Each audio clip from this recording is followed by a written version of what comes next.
Hey, welders, ready to upgrade your gear and save some serious dough in the process?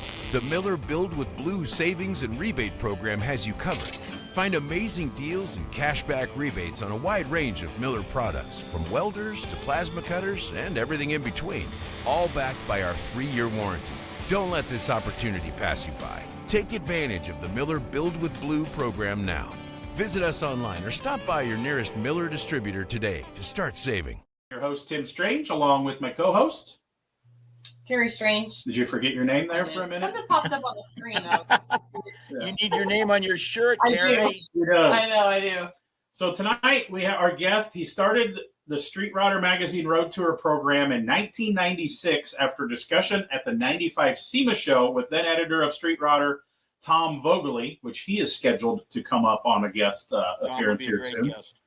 And he has driven over 300,000 miles in hot rods during this time. If my research was correct, you were possibly at Woodstock and the Evel Knievel Snake River jump. How rad is that?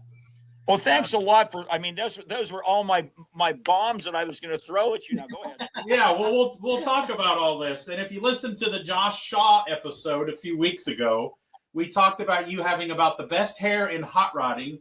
And Josh said today to make sure I thank you for everything you did for his career. We talked about a luncheon when you guys got to Southern California that he met so many guys that is still involved in his career. So welcome tonight, Jerry Dixey. Thanks, folks. Yeah, we'll circle back to that Josh Shaw thing. Josh, a good fella. He was a bit of a young whippersnapper, I guess, when he hooked up with me. But he told you the story, and we won't repeat it, about Wade Hughes, the flame guy from Cincinnati. You know Wade. Mm-hmm. Josh was working with Wade, and the Cincy boys, the Cincy Street Rod guys, Oni and Opie and those folks down there, they saved our season in 2001 because the car wasn't really done that well. That was the first year that we had taken an original car, a factory car, and modified it to make it a hot rod, make it a street rod. And the fellow that, and I don't want to step on his toes because I don't think he's still around, but the fellow down in South Carolina that was doing the work, he took 4 weeks off during the construction because Dale Earnhardt got killed. And all due respect to Dale Earnhardt, but you can't take 4 weeks off of a build, you know. And I love Dale too, but I think Gary's brother took a day off.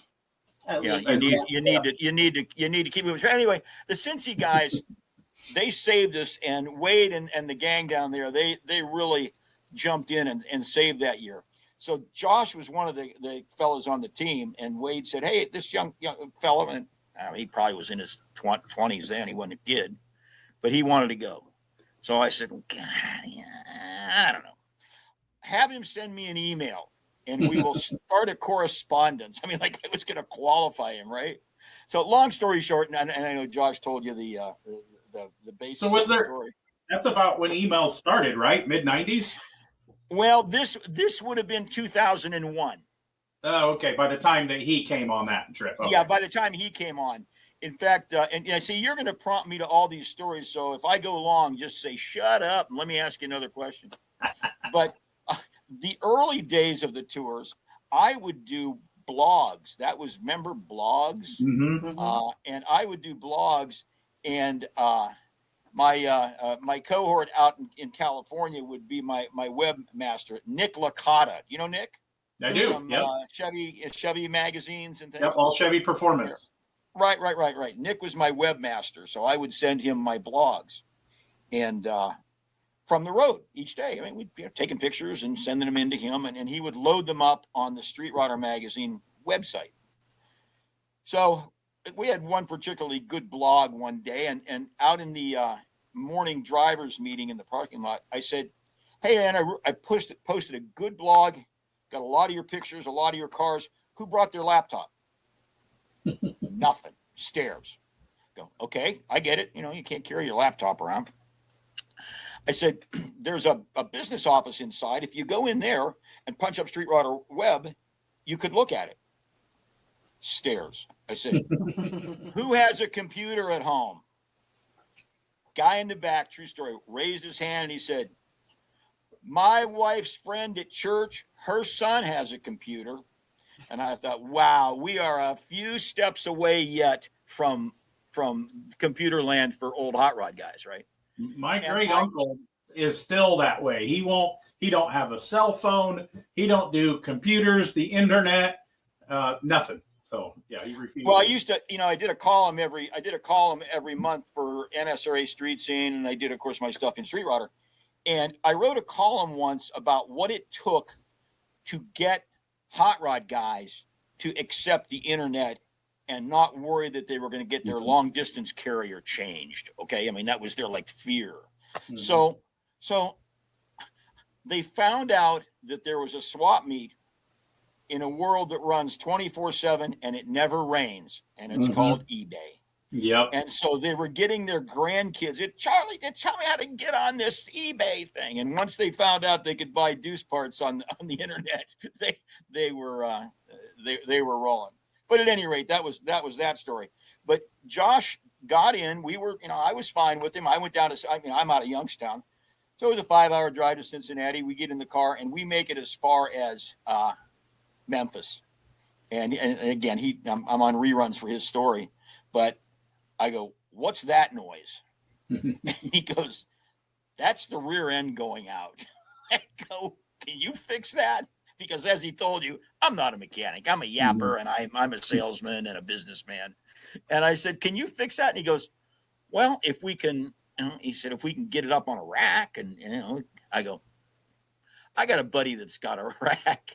And he, as he told you, it was Vernon Walker. And have you ever been past Walker's place or been to Walker? Oh, yeah, many times. We pulled in that Texaco gas station and put it up on that lift from, the 1959 Texaco gas station. And Josh and Vernon took it out and changed the bearings in it. And, they had a buddy that, Vernon had a buddy that had a press, and he ran on. I'm just kind of looking and taking pictures, and they got it done. And we started out down on the road, and I looked at him and I said, good having you aboard, brother. We're fine. So to clarify, this isn't like a working mechanic shop Texaco station. If you leave heading west out of Memphis, you get across the river, you're into Arkansas. It's actually in Arkansas. Yeah. Yeah. A handful of miles on the left, there's this beautiful big ranch house, a couple shop buildings, and there's an old gas station back there that Vernon assembled, this old Texaco gas station on his property with all vintage stuff in it. So it's not like, we turned by the McDonald's and went to the working Texaco. It's his like little mini museum, but it's a functional shop. So if anybody goes that way, like, I always want to know who lived there. Well, that's where Vernon Walker lives. Do you know the backstory on the gas station? I knew some. I don't know. I don't remember all of it.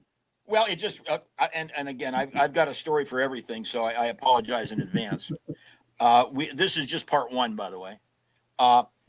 Vernon saw an ad in I don't know, some newspaper somewhere, a collector thing, and it said Texaco gas station for sale. Well, he, like I and like you guys, collect little things, and he thought it was a Texaco gas station, like a Mark's Texaco gas station. Called the guy and he says, how much is that gas station? The guy goes, $10,000. Vernon goes, what? Why is it $10,000? He goes, because it's the whole gas station. This station had been built near Joplin, Missouri in I don't have the years for sure, 63, let's say. And I-44 came down through from Chicago going down to Oak City, right? And there was no exit where this guy had put up this brand new gas station. So, what do we do? We're not where they get off for gas.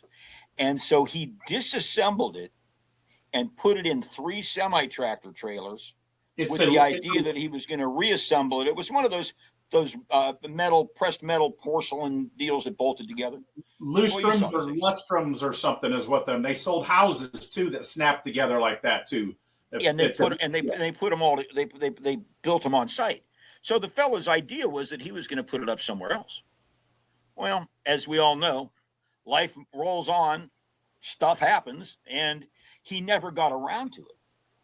So Vernon bought it, and he showed me. He came to me. We were in Knoxville one year, and he came to me and he said, "Dixie, I got my station done." I go, "Okay." He goes, "Let me show you the pictures." And he started flipping pages in this photo album, and I said, "That's amazing." And it had the water fountain. I go, "Where'd you get the water fountain?" It was there. I go, "Man, I'm seeing the men's and women's keys to the restrooms. Where'd you get those?" It was there. Wow. You had toys in the cabinet. Where'd you get those? He goes, he finally, he got tired and he goes, "Dixie, watch my lips. It was all there." I go, "Okay, buddy." And it was everything was there of the period. Now, you collect stuff, I collect stuff. We would not be able to recreate a Texaco station from that era the way his looks, because even though we could secure the pieces, they would be aged differently, if that makes sense to you. Yeah. You know, you got one carton's looking old, one of them's, you know, it's shop worn, it's shelf worn, and you would put it all together and it kind of would be a hodgepodge. Man, this thing is, you walked in a time warp. You walked into 1963. And I stopped in 1996. I stopped the first time I had been there. And I stopped there in that tour coupe that Debbie Wall owns now. And he goes, "Pull her up. I'll gas you up." And you've got a sign there that says 35 cents a gallon. And it's a functioning gas station. He got gas in the tanks. They're above ground tanks, but he's got gas in the tanks. And he pumped me and he wrote me a bill. He goes, "I'm going to let you sign this. I'm opening an account for you here." And I signed it, and he just put it up on the desk and laughed. Vernon is a good fella. I spent a lot of time and a lot of miles on the road traveling with those guys. And I'll jump ahead of my story here, and then we'll get to when I was a little kid. But as you may know, and by the way, it was 500,000 miles I traveled. That article that you referenced. I think that was an older article that I found. Yeah. Yeah. That's fine. I attended 111 consecutive NSRA events in the United States, consecutively driving a hot rod. Now, that's a lot of Bob Reynolds, my friend. Yeah. And that's a lot of Wings Callahan. I do a good. Yeah, we've had Wings on here too. Wings is great. So you did every NSRA show each year that you were on the road. Yeah, for 10 years, all 11 shows. Wow. In a hot rod. So the magazine would build me a hot rod. But at any rate, you want to go back to when I was a kid? Yeah. Hold on. You would ask me what my first car was, and I'm sorry, I can't sit still. You know that I bounce around. Hold on just a second. He ate something back in the bedroom when I came home from work. Okay. Yeah. Cat getting sick. Yeah, we got a cat not feeling good tonight, I guess. It's our little cat. He ate something he wasn't supposed to. So. Well, prayers for the cat, but if I could see Kerry doing little pushes on his chest in the background, we'll pause. We'll pause for a minute if it's serious. I'm just cleaning up puke, so it's nothing exciting. So yeah, let's go back to little Jerry Dixey. Where were you born and where'd you grow up? Canfield, Ohio, northeastern Ohio, midway between Cleveland and Pittsburgh. Okay. And it was Ozzie and Harriet, man. 1951. I'm 73, so it was 1951 I was born. Dad got home from World War II, married the pretty girl, and had me. And then 2 years later, my brother was born. But you asked me about my first car. I had my first car when I was 6 years old, and it was a 1948 Pontiac station wagon made by the Murray Pedal Car Company. Wow. And that comes back later on in my life, as you know, the pedal car thing, and that's kind of how I got hooked up with Street Rodder. But that was my first toy, my first car, and I've still got pictures of it. And I think I found a wheel in my dad's basement. But I born there in Canfield, grew up there. My dad was a maintenance mechanic for General Electric. He worked on those machines that built incandescent light bulbs, filament light bulbs, and he was an ace on those. In fact, he retired and was retired for about 5 years. They closed the plant here in Youngstown, and he was retired. And he called me one day and he goes, They want to talk to me up in Cleveland. The headquarters for the lamp division wants to talk to me. What do you think they want? My dad's asking me, what do you think they want? I go, Dad, they probably found out you took 6 light bulbs home in 1960 and you're in trouble. He goes, shut up. I go see what they want. Turned out they were putting a team of 10 of their aces on these machines. General Electric had sold machines to China, and the Chinese couldn't figure out how to work them. Mm-hmm. So they put their 10 ace mechanics from around the United States and flew them to Shanghai, China to stay for a month and teach them how to work these machines. And my dad goes, what do you think I should do? I go, well, 2 things. How much are they going to pay? And he goes, $50,000 for the month. They go, pretty good money for it would have been probably 84. Mm-hmm. And I said, yeah, good. Here's what you got to do. And he goes, what? And I said, tell him Mom has to go too. He goes, why does Mom have to go? I go, because I don't want to turn on the nightly news and see some Chinese guy caning you because you throttled him because he wouldn't listen to you. Mom needs to go be there, calm you down. So anyway, that was my early life. But I'm gonna rattle off some of the things that I did, and I'm gonna watch your face light up. When I was in high school, I was the afternoon manager of the slot car track in my town. Oh, awesome! Now, how cool is that? I really want a slot car track at the shop. I got an upstairs room. I want a slot car track up there so bad. There's guys. My road tour guys, every once in a while, they'll talk, hey, did you race slot cars? And I said, oh, yeah, we used to do 24-hour enduros with, 4-man teams and all that. Slot cars, in 1966 and 67 and 68, man, that was the thing. Mm-hmm. That was my want list for Christmas, is a champion of Chamblee, Georgia, Stubby Can, a motor. They made the hot motors, and it was a whole big thing. So I did that. I sold soda pop at the local speedway. My dad was obviously a mechanic, as I said, and he had my great-grandfather's 1926 Model T Ford Wood station wagon, woody-bodied station wagon, that was on my great-grandfather's farm in Milan, Ohio. And in 1948, my great-grandfather drove it. It was a 26 Model T Ford station wagon. Drove it from Milan, Ohio, which is up around Sandusky, up around the drag strip in Ohio. Drove it all the way to Youngstown. And that was a hell of a journey, even in 1948 in a Model T. But it sat in the barn, and my dad restored it. In 1959, my dad restored that car, and he and 9 other guys started the Model T Ford Club of Mahoning County. So I grew up chugging along in a Model T when I was a kid. We went to car shows. And have you ever been in a T? You ever been in a real Model T? Mm-hmm. Mm-hmm. Have you ever driven one? No, I rode in one when I was younger. There was a bunch of Model T Club guys around where I grew up in Illinois. They are so hard. They are so difficult to drive. I mean, it's so different from what we're used to. Mm-hmm. There's a brake pedal, a reverse pedal, and a low and a high, and that's the 3 pedals. The gas is on the steering wheel, and the spark advance is on the steering wheel. So you've got to really know. I mean, people of the time knew, but mm-hmm. my famous. As they say, have you seen that online? It's like, back in the day, the owner's manual of your car used to teach you how to adjust the valves and rebuild the brakes. Now the owner's manual remind you not to drink the battery acid from the battery. Yeah. Not sure we have got smarter as a whole. I think so. Well, my story about the Model T, and by the way, I'll go back to this. I helped my dad restore that car. Now, understand, I was in 1959, 9 years old. And we used something that's probably been outlawed in every country in the world to strip. My great-grandfather had painted all the wood with yellow enamel paint. What? Well, I mean, that was the yellow old car. As it turned out, it was brilliant. It was the best thing he could have done. I'm sure he wasn't thinking. Every bit of wood in that car, and by the way, I still have the car, but every bit of wood is the original wood from 1926. Because the paint preserved it, didn't it? Oh, sealed it right up.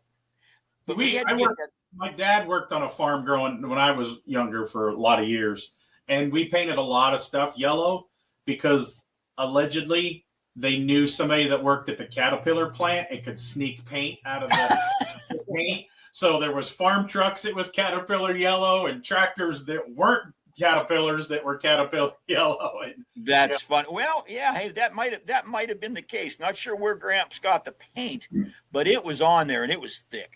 And we used zip strip. Did you ever hear of zip strip? Mm-hmm. Got to be illegal. It's got to be the most toxic stuff. You would brush it on with a brush, and instantly before your eyes, and it would start to bubble up.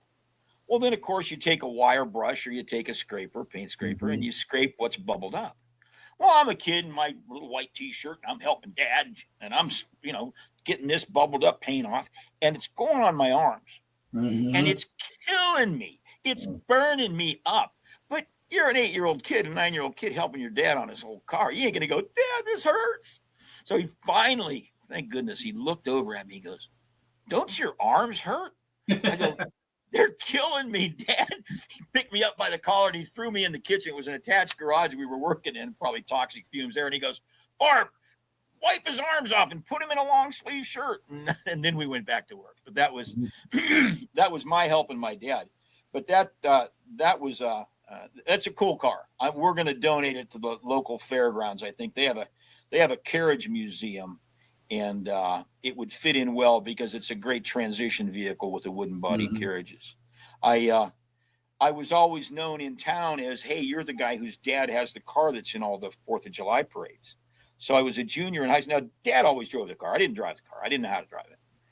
And I was a junior in high school, and the pretty girl came up to me and said, your dad's got that car that's in the parade, right? I go, yep. She goes, how would you like to take the homecoming queen and her court down the football field at homecoming? When? Friday. I go, sure. So I went home and I go, Dad, you need to teach me how to drive this car. So we went down to the fairgrounds. Was close. We went down there and he walked me through it, and we were on way, and it was typical small, 5,000 people in this town. It's a typical small town. And everybody in town was there on Friday night under the lights, right? And it was the homecoming procession, and all the pretty girls were in my Model T, and the Model T. And I started off on one end at one goalpost, coming down the field. And if you remember when you're riding it, you go from low to high. As soon as you get the revs up, and then you pop it, and it goes into the high gear. There's 2 gears, low and high. I got to that 50-yard line and let my foot up, and it shifted into high, and I went, yes. And it was fine. We made it to the next goal line at the end of the goalpost there, and you would have thought I had scored the winning touchdown. I was good, but I've still got that car. Like I said, Dad was always mechanically minded. He gave me a Clinton motor, 4-stroke Clinton motor. You know what a Clinton motor is? They've got that was on lawnmowers. Okay. And that was my motor. And I had a go-kart that had that for power that I built, and I had a mini bike, and I still have on my leg. If I could get my leg up here, I'd show you. I've got a 5-inch scar on the lower part just above my ankle from when I was probably 12, and I got that mini bike going, and I was so excited. But it was back in the day when they didn't have a guard where you put the rope. When you went to start it, there was no guard on that. It was just a tooth hanging out there, and you put the rope around it and get it started. I'm going down the road, and I laid my leg down on that, and it cut right through my pants, and it laid me open. I swear to this day I can see the bone. I don't know that I could. But I got home and I go, Mom, Dad was working swing shift. He was working afternoons. And I said, Mom, we got a problem here. She goes, what's the matter? I go, look. And I pulled my pant leg up. Mom didn't drive, but the neighbor lady did. So they took me to the local doctor. They called the local doctor. I mean, is this Mayberry or what? They called the doctor and he goes, Barb, bring him out. We're just finishing supper. We'll take a look. Cleared off their kitchen table, threw me up there, and stitched me up with what looks like, and I can still see around the scar. He must use fishing line to stitch me up, right? So I was on crutches for a couple weeks. It was a pretty bad cut, but I hobbled in the backyard, and there was an old tree stump back there, and I bolted that Clinton motor on this tree stump, and I would go back on crutches. It was the summertime, and I'd start that thing up and just rev it up. And I'm sure the neighbors went, man, that kid is nuts. It's my motor. I just wanted to hear it. But then I got into motorcycles. So I've gone from the manager of a slot car. I booked rock and roll bands too. That's how the Woodstock story came in. But I went from the slot car track, and then we booked rock and roll bands, and then I opened up a motorcycle shop when I was in college. I was going to Youngstown State University. And I would like to say I built motorcycles, but we're going back to I'm not really a mechanic. I sold parts for motorcycles, and I had some guys, some of my buddies that worked with me, that we built some choppers. We ruined a whole bunch of motorcycles, if you remember. I'm going to put it on you here. How old are you, Tim? I'm 53, but my dad, before he got into Tri-5 Chevys, was a chopper guy. He built a chopper over the winter every year. My uncle did choppers, was a custom painter guy. So you can relate. Yeah, you can relate that. You can relate to it. Yep. The shocks. No, we don't need those shock absorbers in the back. Those are just stupid. Take them shocks off and put a hardtail on that frame. Mm-hmm. Why? Because it looks cooler. I was a British guy. I had Triumphs. Always had Triumph 650s. That was my bike. A lot of the guys had Harley Davidsons, but we kind of specialized in Triumphs and BSAs. In fact, Triumphs and BSAs have kind of seen a resurgence in the rockabilly boys. They like some of that British stuff. Mm-hmm. And my theory is that all their daddies ride Harley electric glides, and so they just want to rebel. So they ride Triumphs and BSAs. That might be the thing there. But we did that for a while. And then in 1976, Marianne and I, and you guys have probably seen Marianne or met Marianne, and she's been my partner for 50 years, but we opened up a motorcycle shop.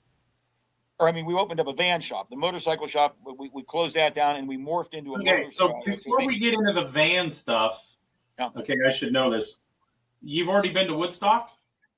Yeah, it was Woodstock in 1969. Let's go back. You just briefed over the rock and roll stuff. Let's talk about that a little bit. Okay, that was fun. I booked rock and roll bands for the local schools. I knew guys that were musicians, and the reason that Woodstock was so popular back in the day was it was going to be in Woodstock, New York. And Bob Dylan was going to be there. And looking back, you go, well, Bob, all due respect to Bob Dylan, but back then it was a big deal. And the word was that Dylan was going to be there. And okay. So I sent my $24 for three $8 a day tickets. That's how much the admission was. I still got two of the three. I don't know. I must have ate one of them. Did something with one of them because they weren't taking tickets. But we got the tickets, and we went across Pennsylvania on what is now Interstate 80. And we went, two of my buddies in a 64 Ford Falcon, and drove all night and woke up on, this was Friday morning. We had made it to the Pennsylvania-New York state line. And we got to that famous picture where the traffic is all going one direction and it's stopped and they're all on the side of the road. We were in that. I'm going, oh, Jesus. So we're stopped, AM radio. Me and my buddy are sitting on the hood. My other buddy that owned the car, he's behind him. He's just sitting. We're not moving. So a long hair walks by. And by the way, we had just gotten out of high school. There weren't a lot of hippies there. The movie showed a lot of hippies, but they were mainly high school kids and young college kids. So I see this guy walking by, and he's carrying a bag of groceries. And I thought, okay, well, he's been somewhere, and he knows where he's. I go, how far is it up here? He said, it's probably a good 2 miles. And I go, well, we're never going to make it. We haven't moved in the last 2 hours. He goes, give me your ride. I'll show you how to get in. I go, huh? He goes, fire it up and let me ride with you and I'll get you in. I said, okay, fire it up, Sneak. That was my buddy's name, Sneak. Fire it up. And he started, and the kid goes, cut right across his cornfield. Just go right across the cornfield. It was cut down. It was already harvested or whatever. It was down. So we get on here. We come to a road, and he goes, turn left. Okay. So we turned left, and we're coming along on this road, and the traffic was a ways away from us the other way. And I looked over, and I saw what was the bowl, what was the hill, right? and it was multicolored halfway up, and then it was green. And I go, what is that? And he looked at me, he goes, people, man. I go, okay, it's people. And that was the hillside. That was the hill. And we were on the back side of the stage. And it was filling up as we were watching because people were coming from everywhere. And it's whoop. And so we ended up finding, we just burrowed that falcon into a field and got out and made our way up that side road where Yasgur's farm was on the right. It was all Yasgur's farm, but that silo, I'm referencing pictures you might have seen from the movie. The silo was on the right, and we walked in, and we've been driving all night, and we were beat. And this is way before getting high for at least high school kids. It wasn't like we were buzzed or drunk, anything like that. But we were dead tired. So I sat down and just laid back and fell asleep. And what woke me up about an hour later was about 100,000 people, and Country Joe McDonald was saying, "Give me an F," and everybody else F. And you know the song, "Give me an F, give me U, give me C, K." What's that spell? And I went, holy crap, man! I'm not in Canfield anymore. This is somewhere else. And we sat there and saw it all the things that you saw in the movie. That was all true. And it rained on Friday night, but not the rain that you saw in the movie, but it sprinkled, and it started back up on Saturday, and Saturday night was, amazing. Janis Joplin, the Grateful Dead, Sly and the Family Stone. The band that was not in the movie, that was probably one of the most famous and popular bands at the time, was Creedence Clearwater Revival was there. Mm-hmm. But the management team for Creedence couldn't make the deal with the people that were doing the movie, the movie producers. The movie producers didn't want to pay them the money they wanted. Mm-hmm. So shame on them because they weren't in it. But the rest of them, that you saw all that. Well, then the sun was coming up on Sunday morning, and Grace Slick from Jefferson Airplane is playing. You've seen you've seen the scene in the movie where she says, "Morning, people. I've got breakfast in bed for 100,000, whatever." Mm-hmm. And I looked at my buddies and I said, if we don't get out of here right now, we're going to die with these people. There are too many people here. The restrooms were just overflowing. The radical anti-capitalists have decided that the guy was charging too much money for hamburgers, so they burned his stands down. They burned down the stands I go, well, I got your point there. You kind of made that point, but now what are we going to eat? There's just no more food. So I said, we got to go. And we fired it up, got home. I was working the morning shift at the local Ohio gas station in Canfield. And I was working for a guy named Junior Hefke. And Junior's reading the newspaper. I'm sitting on this is back when guys would pump gas for you, right? So Junior's looking at this newspaper. And he put it down. He goes, Dixie, he goes, were you at this thing they're talking about in the newspaper? I go, yeah, I was, Junior. He goes, you know what? I go, what, Junior? He goes, they should have dropped the bomb when they had all you assholes in here. And I go, Junior, rest in peace. I will tell that story for the rest of my life. What you just said. So that was the deal. I did that, and then 69 opened up had the motorcycle shop. Then I had the van. But in 1974, my other claim to fame was we went out. Marianne and I and some of our buddies took our motorcycles out on trailers, our dirt bikes, and I stood on the rim of the Snake River Canyon and saw Evel Knievel put the rocket ship in. That would have been awesome. That was a scene.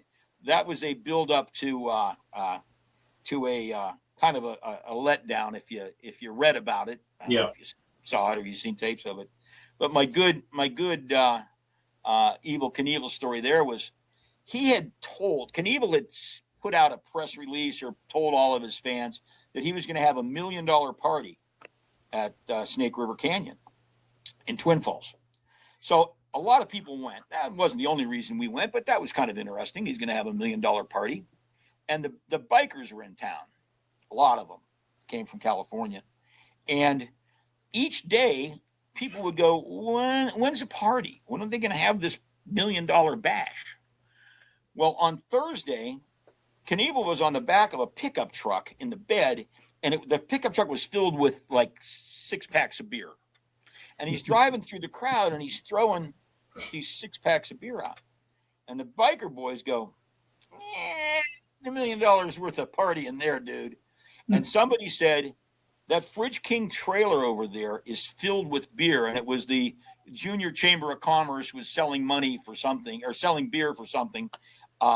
They were raising money, and the bikers all went, our party's in that Fridge King trailer. and the guys that were around it, they go, look, you can have the beer, don't hurt the trailer. We've got a huge deposit on this trailer. They were afraid they were going to burn it or tear it up. So the biker boys went in the trailer, and they did the fireman's carry on the beer and handed it back to the opening, right? Hi, kitty. And we had our little encampment, and our vans and trailers were down the road from where the trailer was. And these guys were all running by, and they had cases of beer, 4 6-packs in a case. And I sat in a lawn chair, and I went, wow, where'd you get the beer? And they go, over there. And I went, darn, we didn't get any. And they would throw us a 6-pack, and I would throw it to my buddy, and he put it behind the van.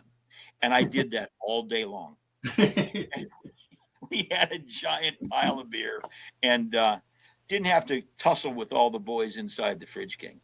But my evil story is I grew up in Illinois, and I always heard the story this Roger Riemann was a mechanic at most of his jumps, the local Harley guy that ran a Harley dealership. And I was like, okay, cool story. You think it's got blown out of context, as everybody tells the story. And then George Sedlak from Rock Island, Illinois, did some paint work for him. So, okay, I believed all this, and Roger Riemann has a little mini museum, which the Harley shop just recently sold. In the corner, he had the Evel Knievel bike and some Evel Knievel stuff. It was super cool, like 20 minutes from where we used to live, and my dad's farm still is. So a couple of years ago, we were on the way to Salina, Kansas for the Lead Sled show. We stopped in Topeka at the Evel Knievel Museum, which just closed. They're moving it to Vegas.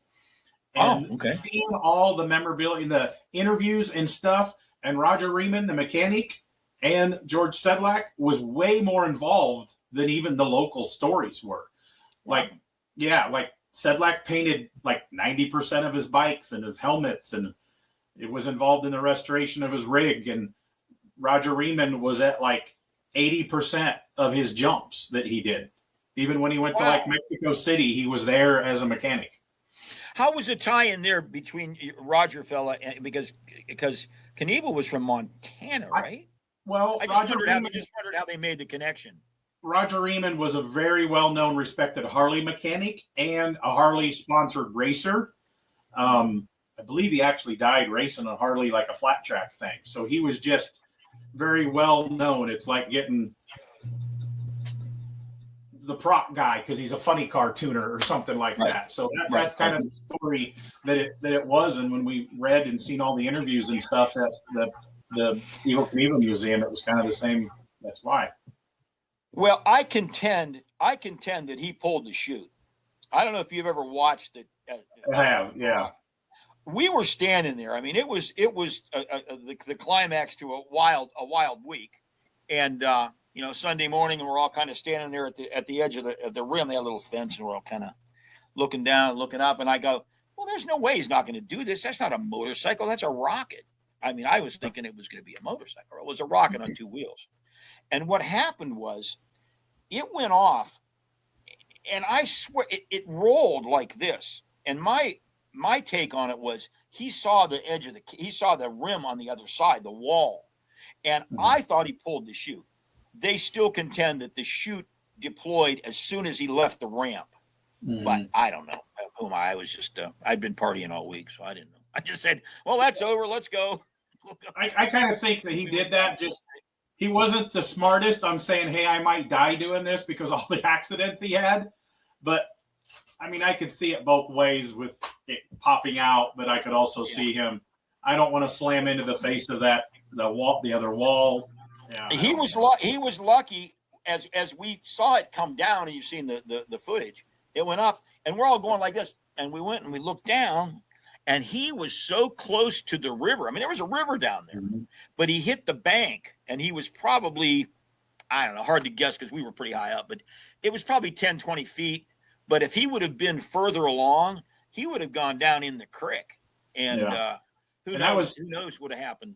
50 years ago, right? Because they just had a 50th anniversary this summer. Right, that Mikey 1974. So, whether it was the biggest failure they said ever, but 50 years later, we're still talking about it. So he did what he set out to do. So for sure. Yeah. That's right. So we did custom vans, and that was the heyday of the custom van stuff. Now, are we to the point where you're kind of getting involved a little bit, Tim, or no? Were you around for the custom van? It was my aunt, my mom's sister, Aunt Bev. Her husband had a custom van. They would go to Van Ants. I never went to a van show around small town Midwest that we were at. I forget where she went, but I remember seeing she come back with the dash plaque and some T-shirts and stuff.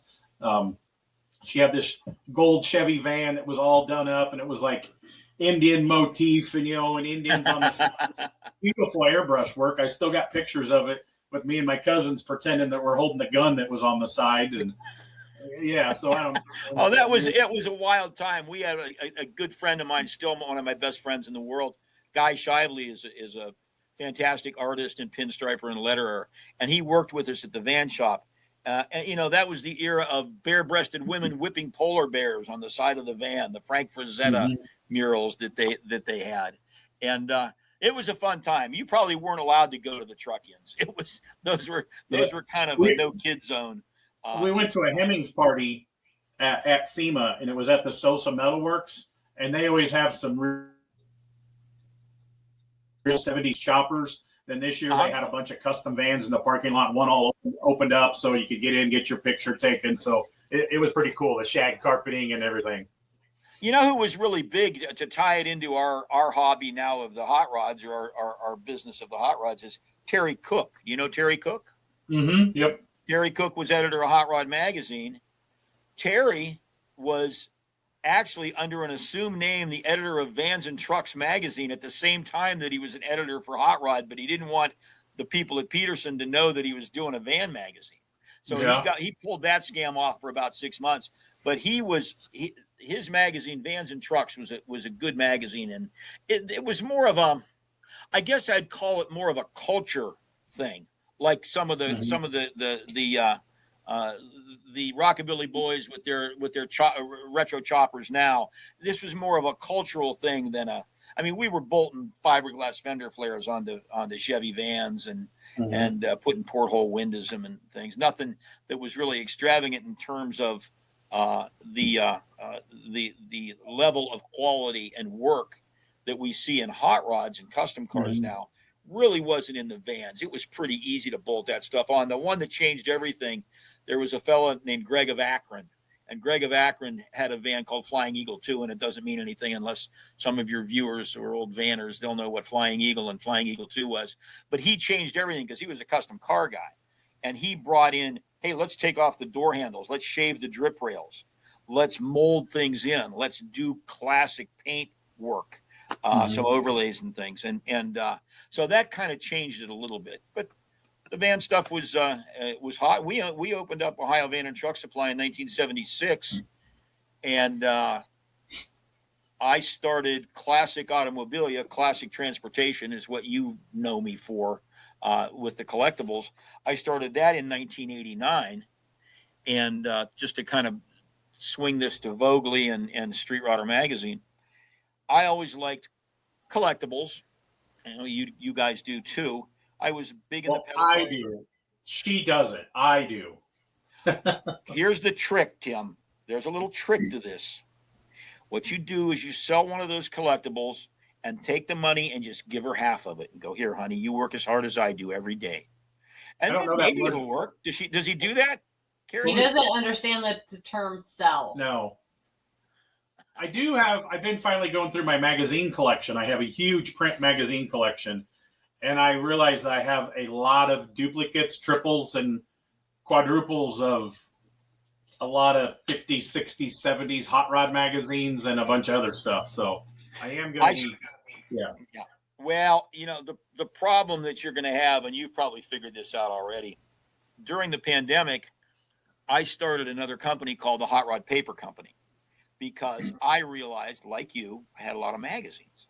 So I jumped on eBay, nothing else to do. I have a 50 by 80 foot building here, and I'm on my property at home, and then I've got the van shop building, and it's just filled with stuff, like so many of us older guys. So I started to load the magazines on eBay, and I started with my custom van magazines that I had from the van shop, and my skateboard magazines from 1966, 1967, and 1968. Home runs. I mean, $100 for the skateboard magazine. Who thought? Who knew? Van magazines, 25, $30 a piece. So I thought, well, I'll start doing this for a living. So I did a couple of interviews, and they posted it up on the Street Rodder website about the Hot Rod Paper Company. So I started to get a lot of calls. I've got probably 50,000 magazines.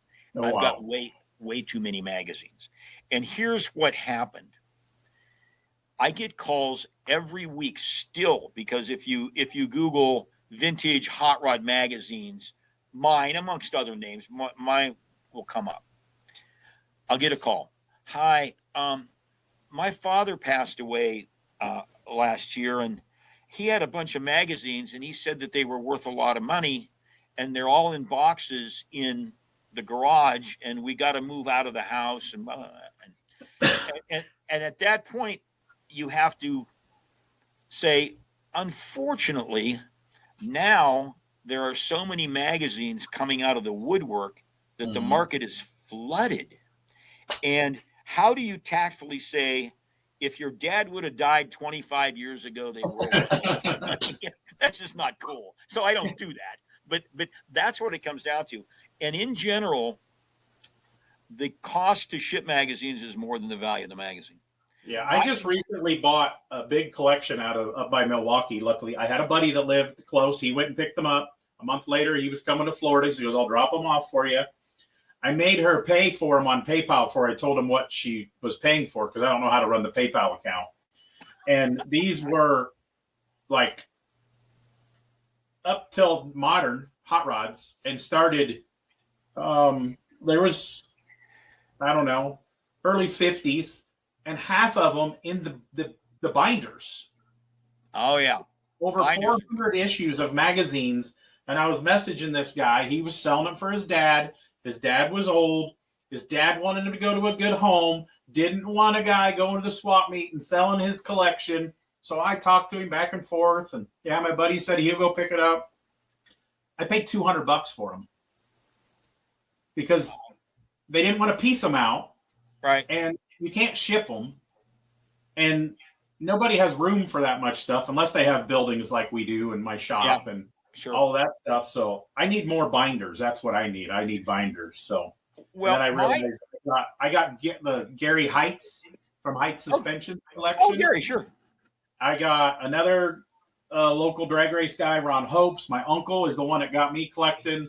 And I'm missing like early street rodders and early like popular hot rodding is my uncle, my great uncle. He's like, oh yeah, I got them upstairs. And, yeah, I have duplicates of all Rod and Custom little pages. Well, now can I change what I said before?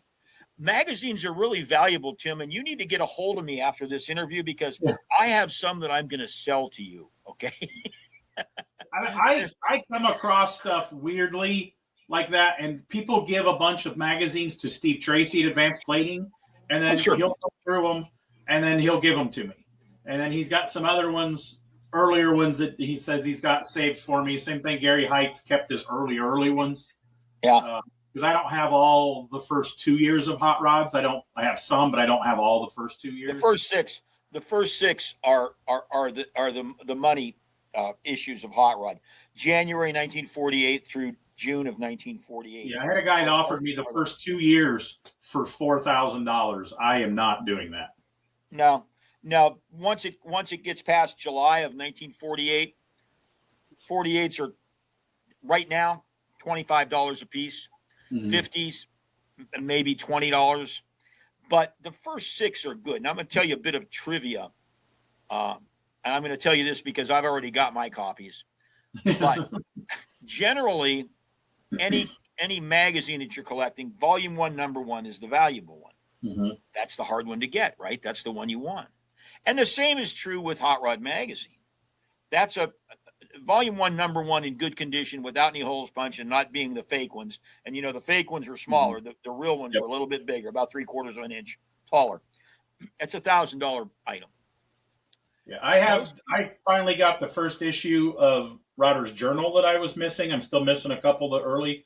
I got that really good deal from Josh Mishler. My most expensive magazine I probably bought is the first issue of BMX Action magazine. I've had that. BMX guy. Yeah, I've had that one since we still lived in Illinois, and I paid $120 for that one back because you paid for it on eBay. And they're like, don't you remember that, Carrie? Yeah. I'm that good wife that he says, "Hey, I need you to pay this guy $200," and I go, "Okay," and I do it. I don't ask questions. Oh, start asking questions. Well, it's not like it's $200. It's not like I'm asking for something over $1,000. I think it's like car parts that he needs. So I'm like, yeah, absolutely. We're gonna take care of this so you can keep building those cars. Right. Well, volume 1, number 1 is $1,000 magazine if it doesn't have holes punched in it and it's all intact. Number 2, February of 1948, is much rarer than volume 1. And I didn't know why, and I got explained to it by the late, great Too Tall Pat Ganal, who collected stuff too. Bob Peterson and his business partner decided to publish Hot Rod. They had enough money to print a run of the January issue, and they sold them in a famous story. They sold them at the car show, the first Hot Rod show in Los Angeles. They sold them there. But printing took so long, it wasn't like instantaneous. Amazon can print a catalog overnight and ship it to you, a book overnight. But then, offset printing, and it took a while. They had invested all of their money, or almost all their money, in the January issue, but they had to go to press and commit on the February before they sold the January issues. So they didn't have a lot of money. So the number of Februaries is much lower than the Januaries. I've got 2 Februaries. I paid up. I paid $500 a piece for those, but they don't come up very often. I think you're going to see more of them shake out now as that generation of hoarders kind of. So I'll tell you how I got my early ones. Said hoarders. Yeah, hoarders. It's not hoarding if your stuff is cool. There you go. That's exactly right. Which I'm blank on his name. I feel really bad. The guy from Iowa that started and ran Chassis Engineering, the suspension company. Yeah. I know who you're talking. I know exactly who you're talking about. I can picture. I can picture him in my mind. Yeah. And my buddy used to do their sway bars for him in Illinois. And then when the guy passed away, his daughter ran the business for a couple years. It was just too depressing. She closed it, sold stuff off. So I was home in Illinois between Christmas and New Year's, and we went over to see because they had chassis tables and welders and all this stuff and extra parts. Roy. Yeah. Roy something. Yeah, he still holds a record at Bonneville for a diesel streamliner. Right. And she's donating that to some car museum in Iowa to have on display. But we're in there, the roof's starting to come down and everything, and they've been scoop shoveling stuff, and I go over in the pile, and they weren't worth saving, was the early issues of Hot Rod. And I'm like, what are you doing with that? She goes, oh, we're just throwing that away. Are you interested in it? I go, yes, don't throw anything else. If they're not water damaged, I will take them. So about 4 months later, my buddy that, was doing their sway bars, he shows up, comes down to Tennessee to visit me with a pickup bed full of stuff. And that's where I got all my early, the first 10 years of Hot Rods came from that, and some crazy vintage books. And I have a bunch of, which I don't really collect. I think I blocked that out. Well, they were free. Oh, okay. Popular mechanics and early motor trends I don't really collect. So. Yeah, that motor trend was popular. I catch a lot of those in collections in groups.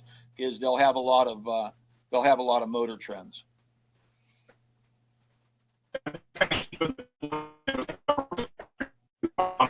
I'm keeping that one, but I'm not going to keep and collect all those. But I'm currently putting an organized library so I can go and pull them out. Oh, here's this car we're trying to recreate or something. Well, like that's that. brother. You hit on the key to it is the inventorying. I mean, Yeah. I get people that call me all the time and they go, "Okay, listen, I need a May 1962 Rod and Custom. Do you have one?" I go, "Not a doubt in my mind. I've got 5 of them. Couldn't tell you where they are. They're in one of those stacks of piles and shit, you know." I hired a young lady from the local university over the summer, and I thought I'm gonna have her inventory my magazines. How hard is it? Stack them into titles, stack them into years to months, and that's easy. I realized after about 2 weeks, and she hadn't even gotten through my street rodders, that I was paying her $15 an hour, because that's what you got to pay them, to organize magazines that were worth $1 a piece. And it just didn't add up. I mean, financially, it just wasn't working. I'll tell you one more story about magazines, and we'll move on.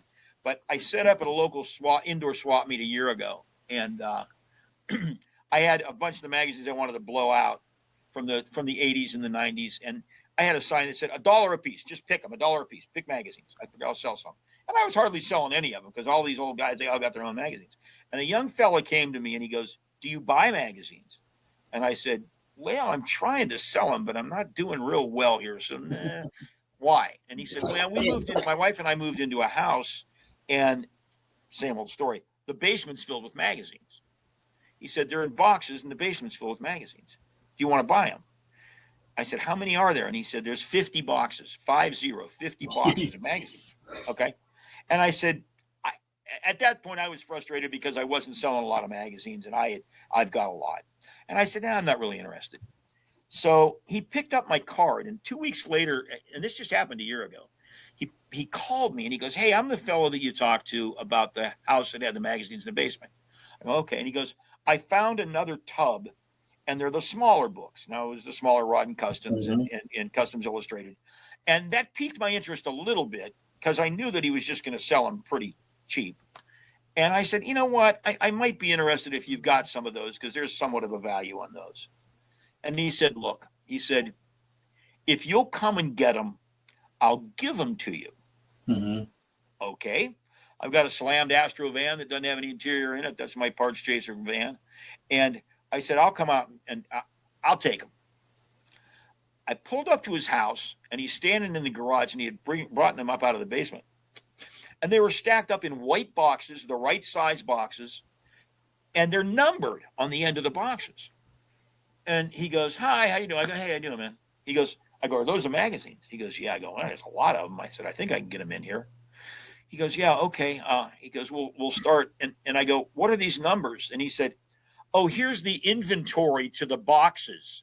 And Wow. he handed me 10 sheets of paper that had the box numbers and what magazines were in those boxes.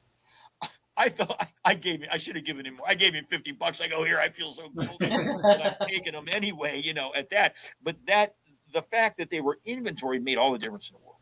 Yeah. So, I took those, and so now I have inventory boxes, but I haven't done too much with the magazines.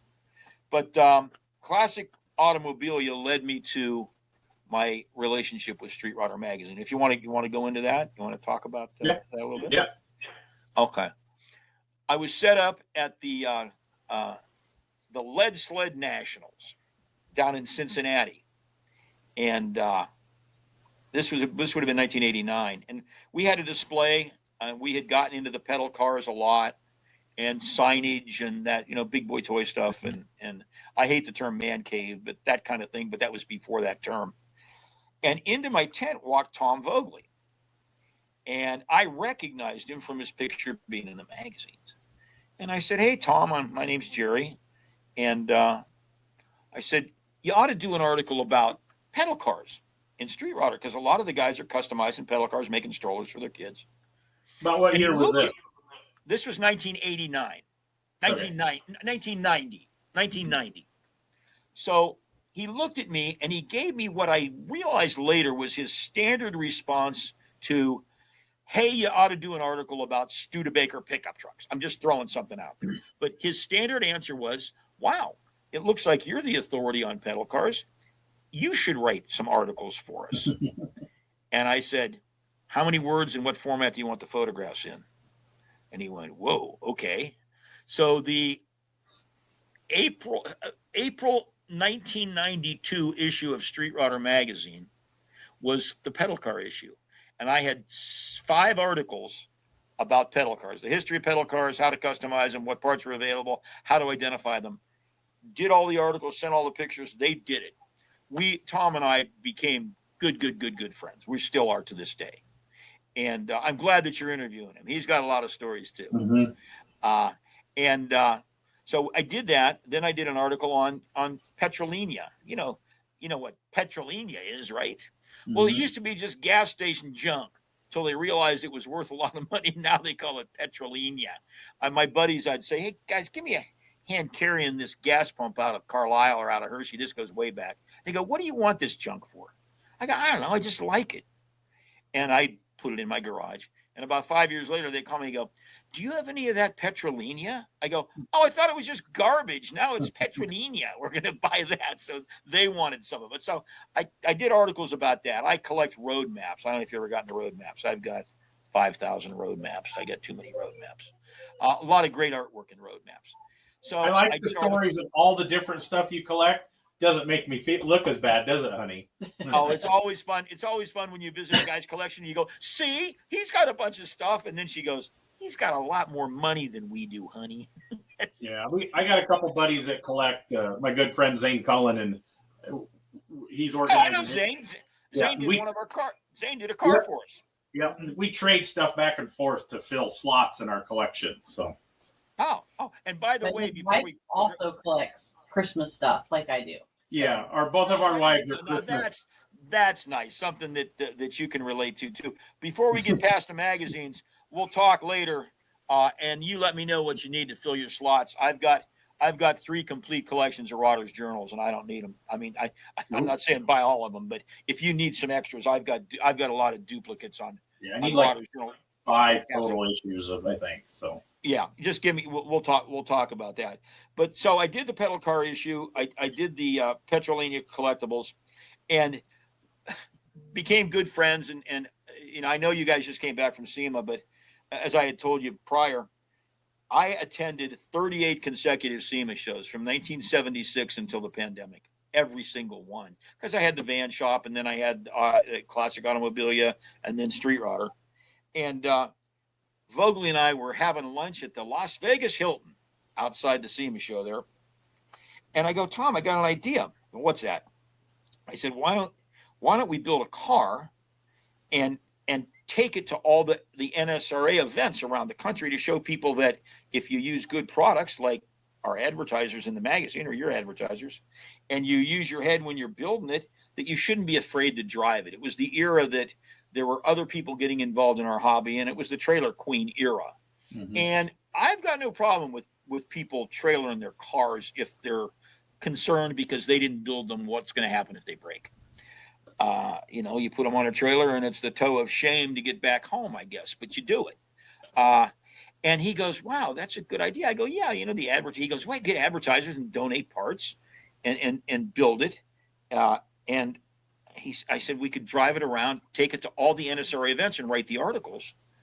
And he goes, that's a great idea. And I said, well, then we could sell the car at the end of the deal. And that's how it turned out me would get compensated, got to make a little bit of money. And he goes, and I said, I said, yeah, that's cool. I said, but his idea was to give the car away. He wanted to do it as a sweepstakes car. He goes, we're going to get free parts from these people. We can't sell it. I go, well, I'm not the Mother Teresa driving hot rods, dude. I need to get a little bit of compensation. He goes, oh, we'll pay you.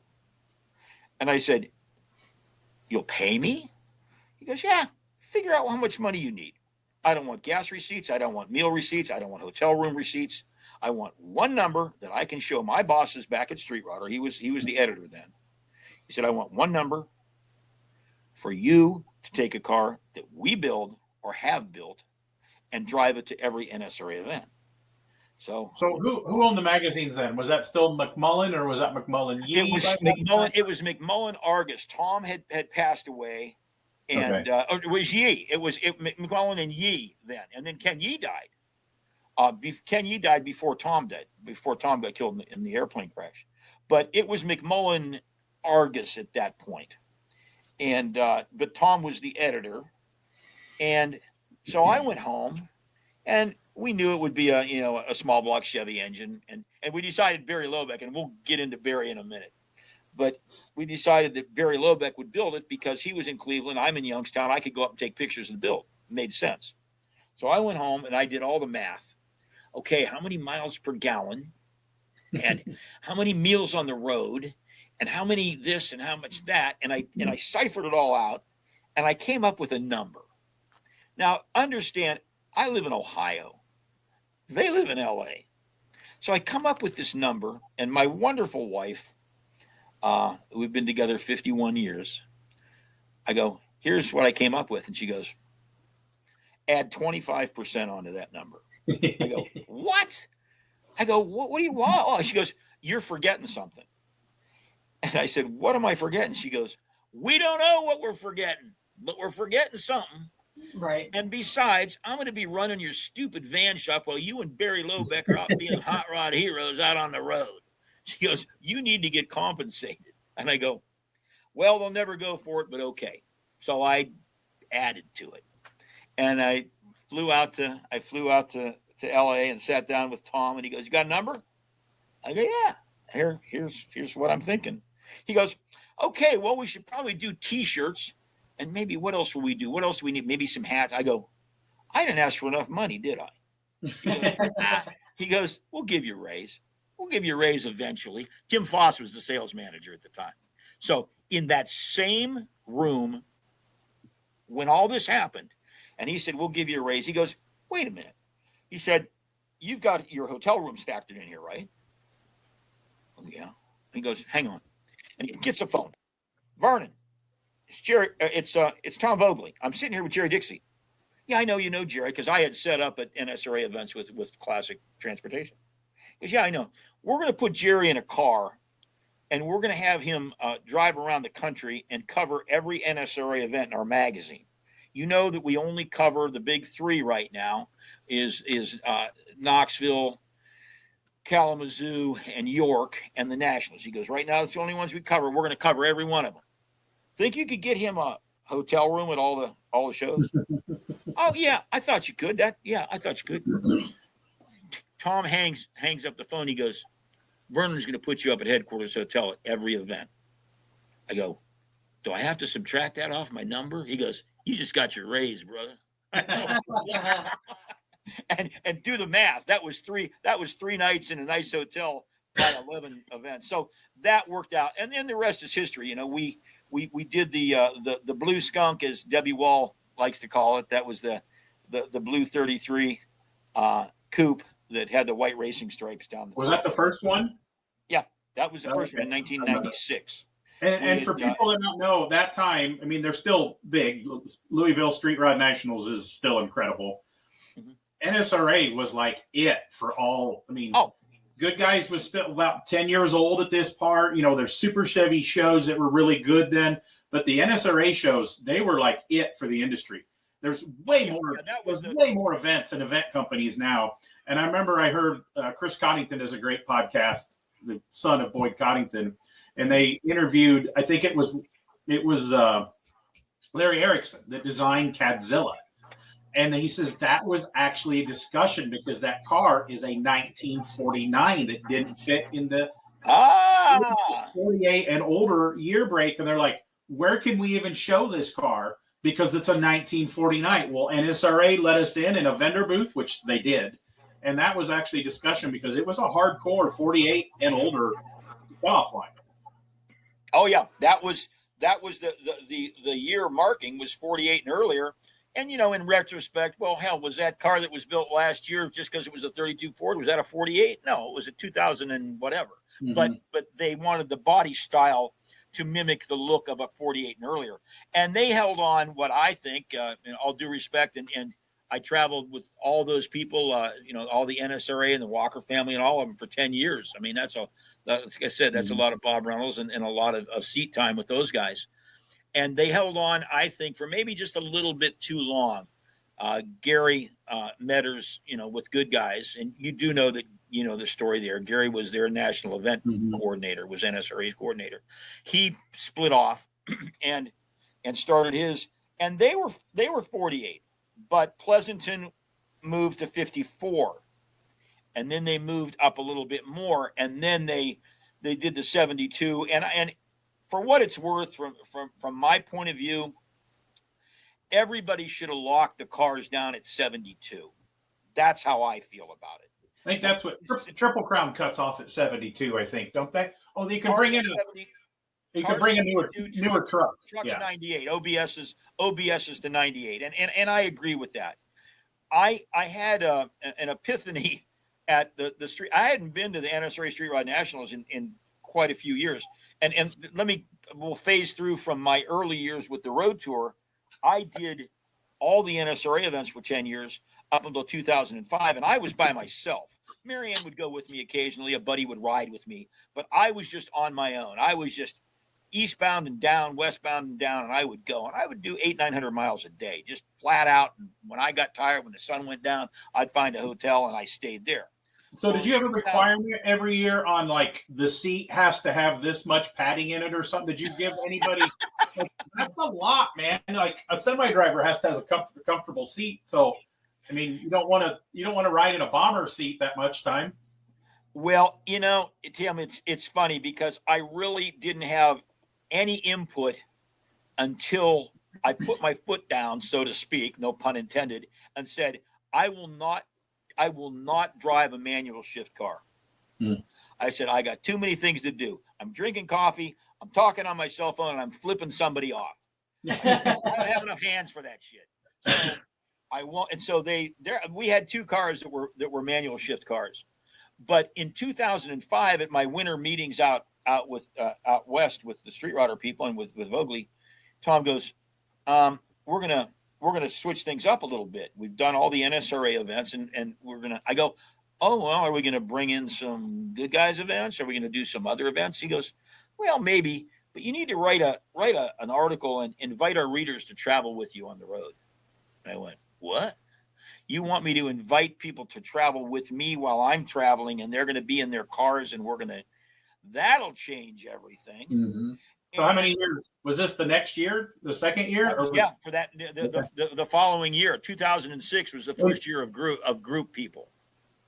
And you said the first year was that a steel car? No, that was an Outlaw or Downs or something. Okay. Yeah, but it wasn't Downs. It was a guy that was out of southern Indiana, and it wasn't Outlaw. They were out of Pennsylvania. What was the name? And somebody's looking at this going, you idiot, it was blah, blah, blah. But it was a crazy guy who owned J&J Fiberglass out of southern Indiana.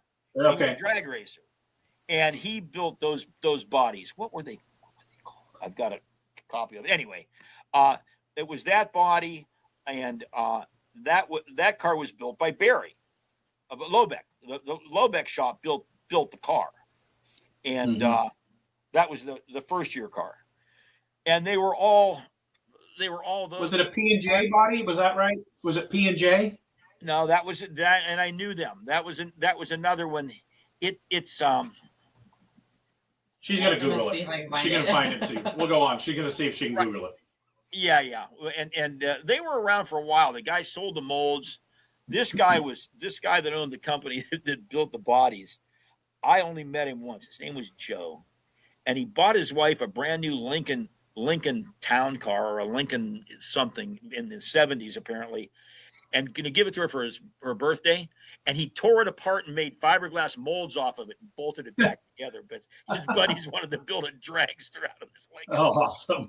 That was I'm going to beat her to remembering what it was, but we're not going to go to radio silence. So anyway, then in 2005, we invited people to travel with me.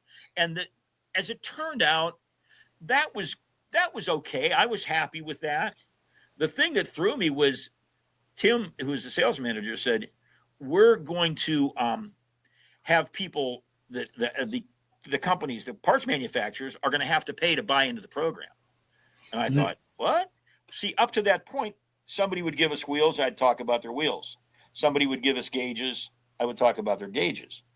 Well, then, because it was such a popular program and got so much publicity, they were fighting over whose gauges we were going to. Oh, no, you got to use mine. You got to use mine. So Tim said, well, we're going to have an advertising program that goes along with the products. And it's going to be $10,000 to buy in plus the product. And you're going to be the official sponsor on the car. And we'll get.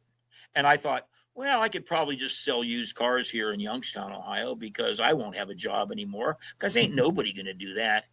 27 corporations, companies, businesses stepped up, cut the check, gave us the parts, and we continued on. So wow. It was a nice. I mean, they got their bang for their investment because it was the most publicized car. I'm not saying it was the best car every year, but it was the most publicized car because we did the buildup of it in the magazine, and then I would take it to all the events, so it was shown. So with people, how many years did Lobeck build? Did he build the next one too, or did he instantly start using different builders each year? Barry built 96.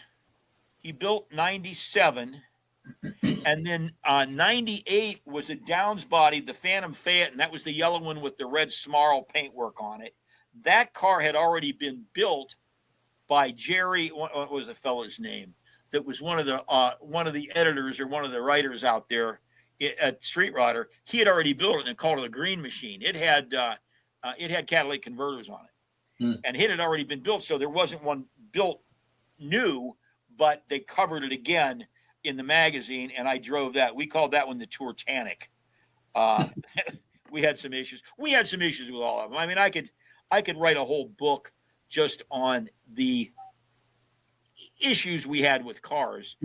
But when somebody gives you I'm going to use a motor, and I'm not saying it was a motor problem, but if somebody gives you a motor and the motor blows up, you really can't say, hey, the motor blew up. Well, you got to kind of work around it or whatever happened.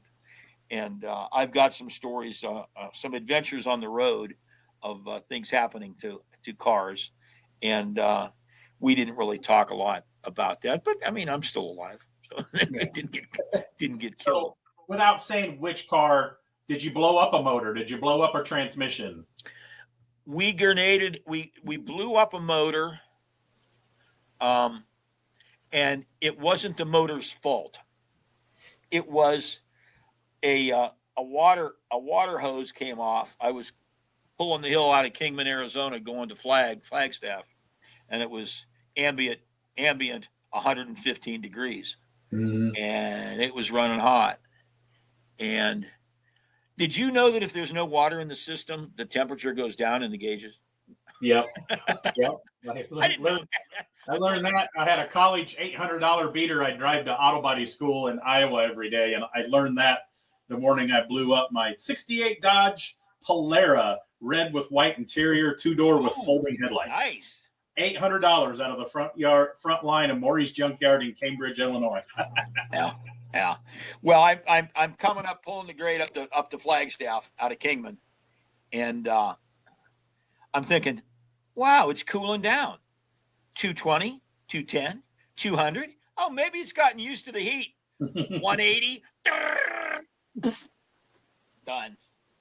And that's a whole nother story of the rollback driver with the hair lip and his girlfriend that said running around with a guy that has tow trucks is kind of like being on vacation all the time. And it goes, I can do the hair lip story, and it just, I won't do that. But there's a lot of stories from the road.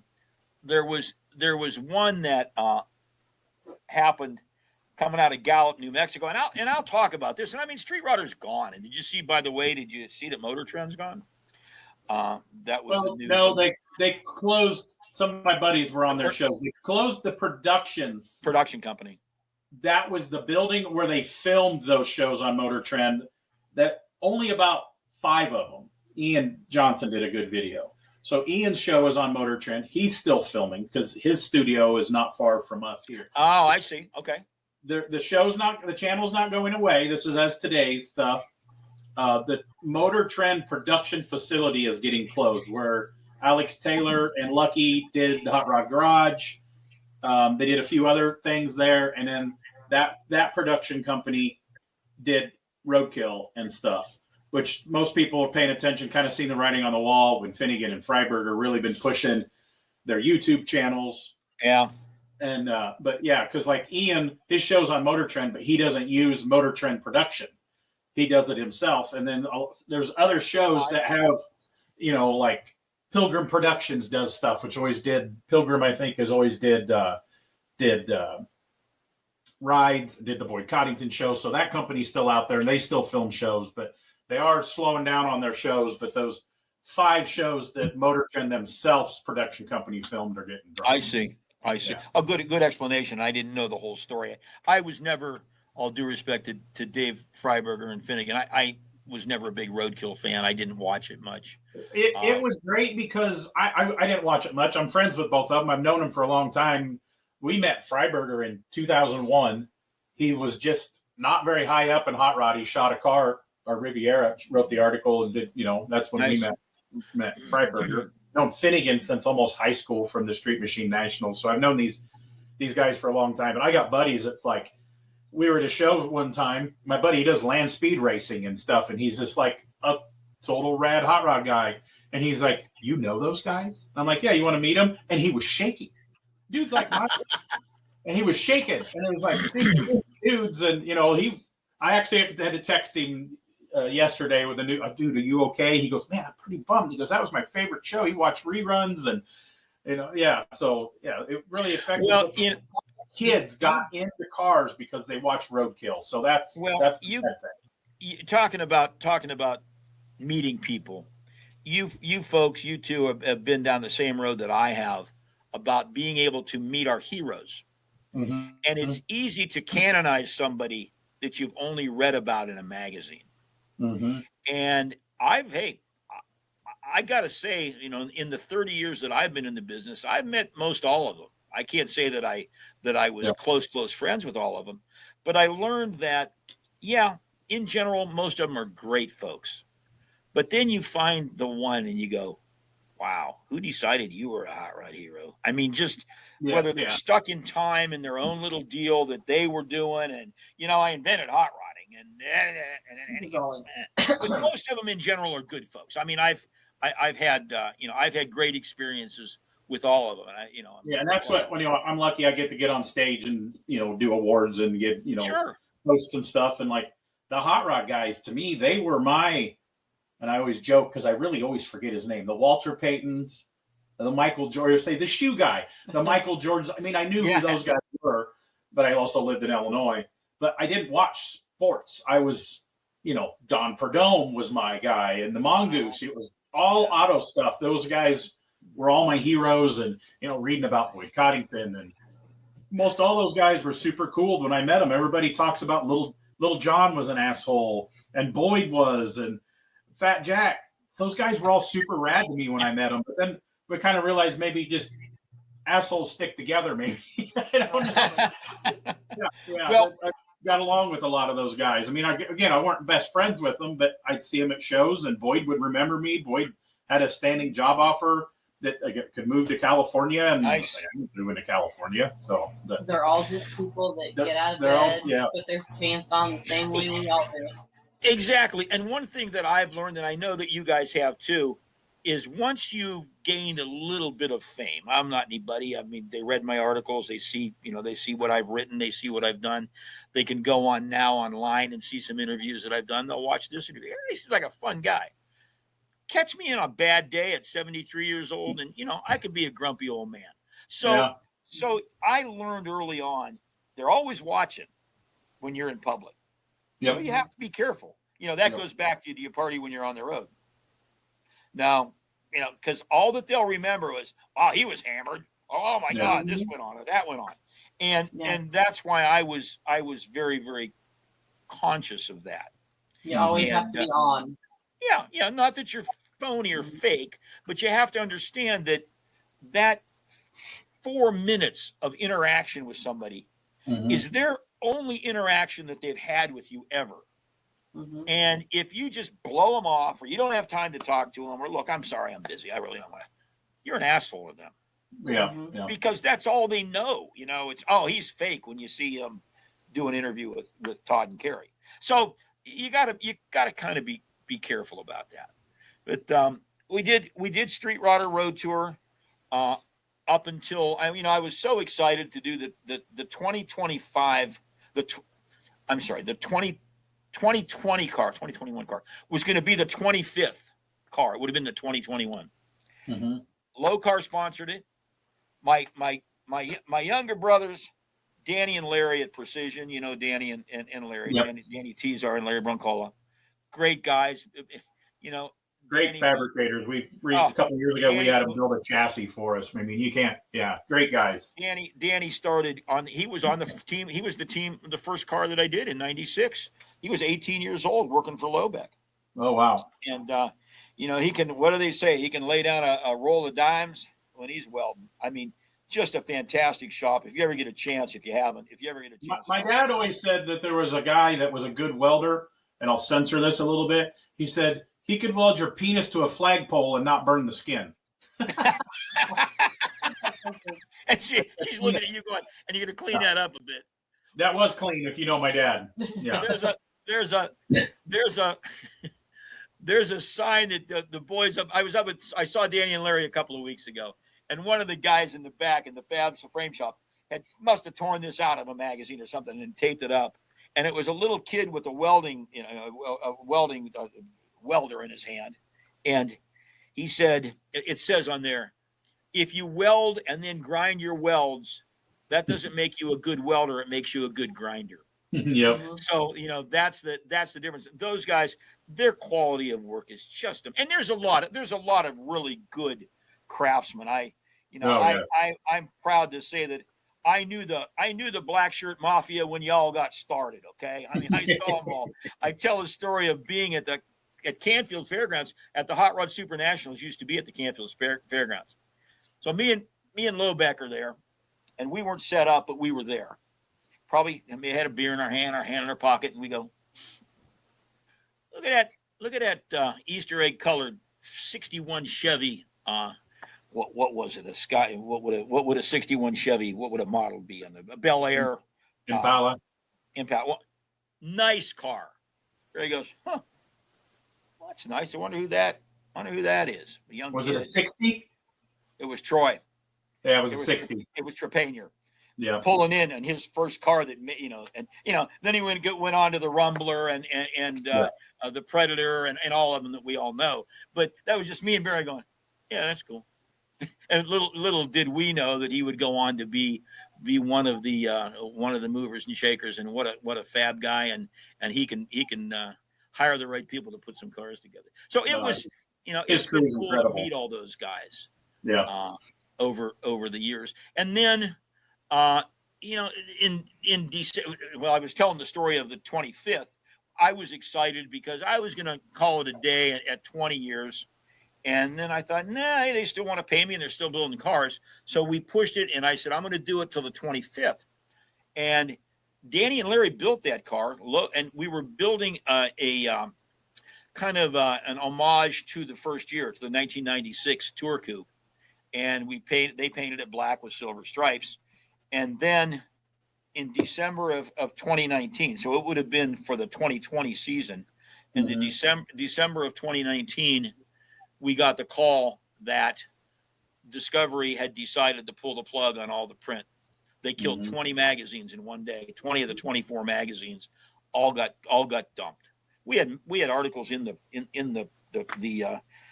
production shoot ready to go, and nope, done. Street Rodder magazine, done. Oh, jeez, oh man. Well, then there was a scramble because the car was already built. Low Car had stepped up and invested a good dollar for advertising in this car. They were going to end up with the car anyway. And so I got the call from the powers that be, and they said, don't panic. Street Rodder's gone. Hot Rod's still going to be around. This is going to be a Hot Rod magazine project for next year. And I went, all due respect to Street Rodder, but that's pretty cool. It'll be a Hot Rod magazine project, and they're going to have me still do the thing. And then a little thing happened in March of 2020 that changed the world, and that's the pandemic. And they shut all the events down. It was over. I was done. I said, well, I mean, they're not going to do it. Low Car has the car. It's sitting next to the Blue Skunk in their showroom. They have the car that was built. I never got a chance to drive it. What was the body on the black car? Because, fiberglass bodies nobody's really making that. I guess there's a few that, you remember what body that was on that one? Okay, see, now the name of the company's coming back. It's right here. You never found it? I didn't find it. We found the molds from the first car were in Nebraska. Oh, wow. And a guy had bought the molds. He had gone through a number of different people, and they had bought the molds, and we convinced him to pull a mold off, and we used that. That was the body that Danny and Larry used on it. So it was a nice tie-in. And now I'm looking around to see if I can find my issue of it, and wild something. If you say it, we'll find it. Now you're looking it up. I should just find my issues of the magazine. I got 100 of the first year of that particular magazine, but I know it kept taking me to eBay, and then there's nothing listed as far as the details. Well, Google Street Rodder magazine, June of 19 something.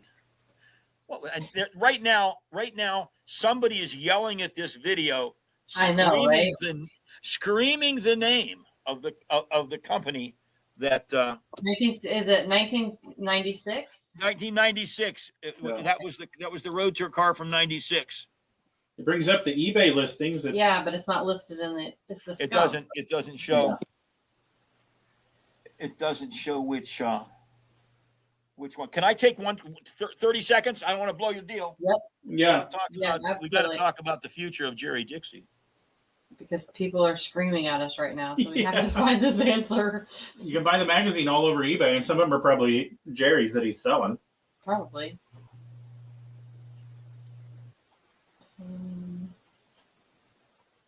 Because they say everything goes on the internet and stays forever on Motor Trend.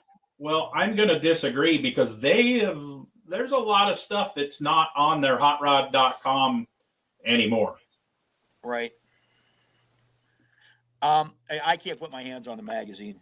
Yeah. And again, they were out of Southern Indiana, but it was, I remember now that it was quite a coup to be able to find the molds because it was the first perfect tie-in with it. And Danny and Larry did the chassis, of course, at Precision. And, Heritage was from Illinois. It wasn't Heritage, right? Right. No. Rat's Glass was Tennessee. Yeah, it was earlier than that. And again, it was J&J. And at any rate, that was the end. That was the end of that. That was the end of that era. As Street Rodder was then history. So let's talk about one of the memorable road tour cars. You talk about crazy stuff happening on the road. This car you didn't drive it very far. It didn't finish the year. The Fairlane that Hot Rods by Dean built got stolen out of the parking lot. That was a good one. We massaged that car to the point where it really one of the stories on these cars was when the builders, and they were all top-notch builders, but they would build them from parts that were sent to them. And it was kind of like the Tower of Babel, meaning, oh, well, this part's supposed to fit, but it doesn't fit with this, and you got to make it fit. And they would generally be so happy they could finally get it up and running and rolling, and it would out of their shop, and they were done. They did what they were supposed to do. Yeah, that whole taillight warning, which with taillights go away, it warns up. The fun story, if we still got time, I don't mean to be going along with you here. If we still got time. Yeah, we're fine. Okay. One of my fun stories was the gold 40 Ford that Troy Ladd did at Hollywood Hot Rods for me.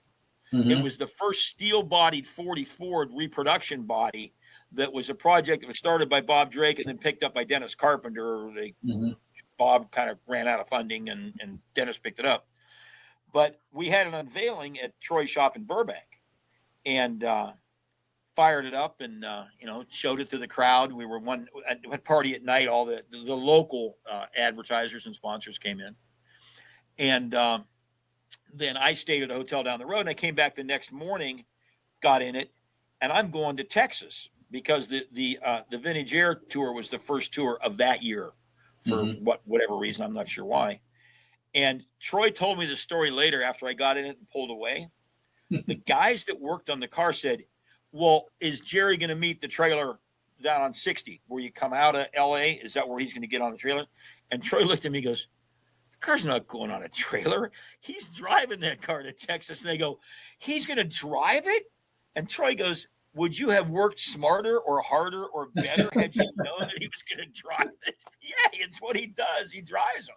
So I always planned on the tours, on the scheduled tours, I always planned to stop at hot rod shops that I respected as being fix-it guys, mechanics, for the first 2 or 3 tours of the summer, because I knew that I would be on the rack more than once. No, every car you build definitely got some shakeout bugs. Yeah, and Danny and Larry, we'll go back to Danny and Larry, my buds.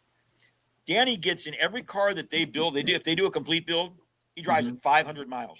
Yep. Before he gives it to anybody. Because he doesn't want anybody getting a jam, and they want to get it back. It's it's disruptive if all of a sudden a car that you built and charged a bit of money for is coming back, then you got to stop. So my favorite. And a lot of customers don't really realize that, but sometimes you can get faulty parts that you have to take off, get a warranty part, and put another part on. That happens more anymore. I see with all the manufacturing. There's quality controls down a little bit on stuff. So, well, one of the rules was if I had a problem with the car, and this was one of my rules, and I was at the hotel with people, I would get it out of the sight of a lot of people and get it behind and pick somebody that was knowledgeable and say, hey, give me a hand. I'm having an issue with this or an issue with that. What do you think? Because if you stand in public with 20 hot rod guys, that same thing happened to my cousin 2 years ago. And then I tell you what I think we did, it's like, I don't have time for that. I need to have a guy that knows what he's doing and can work it out. I literally, Tim, had been underneath the hood of a car where my cell phone would ring, and it would be somebody in Texas that would say, Jerry, I heard you're having trouble with the car. Do you know what the problem is? Is it the motor? Is it going to run? I go, what are you calling me for? Oh, well, my buddy posted it on his Facebook page. He's got a picture of the car that you're working on. I go, get a life. Sorry, just get a new hobby. I don't need that right now. So it was. So what was the feeling when you walked out when that Fairlane got stolen and you're like, oh, maybe I parked it on the other side of the hotel? What was that feeling when you realized it's not here? And how did that call go to the powers that be?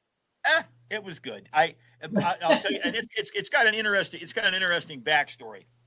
I was traveling from Dean's in Phoenix because he was giving it a shave and a haircut. We were heading to the last tour, was the Sherm's Plating Tour, and we were going to end up going to the California Hot Rod Reunion. But I was traveling by myself. I flew into Phoenix. We had taken the car to Phoenix and left it there to go over it because after the last tour, they always went to SEMA. And we wanted to look good and touched up a little bit.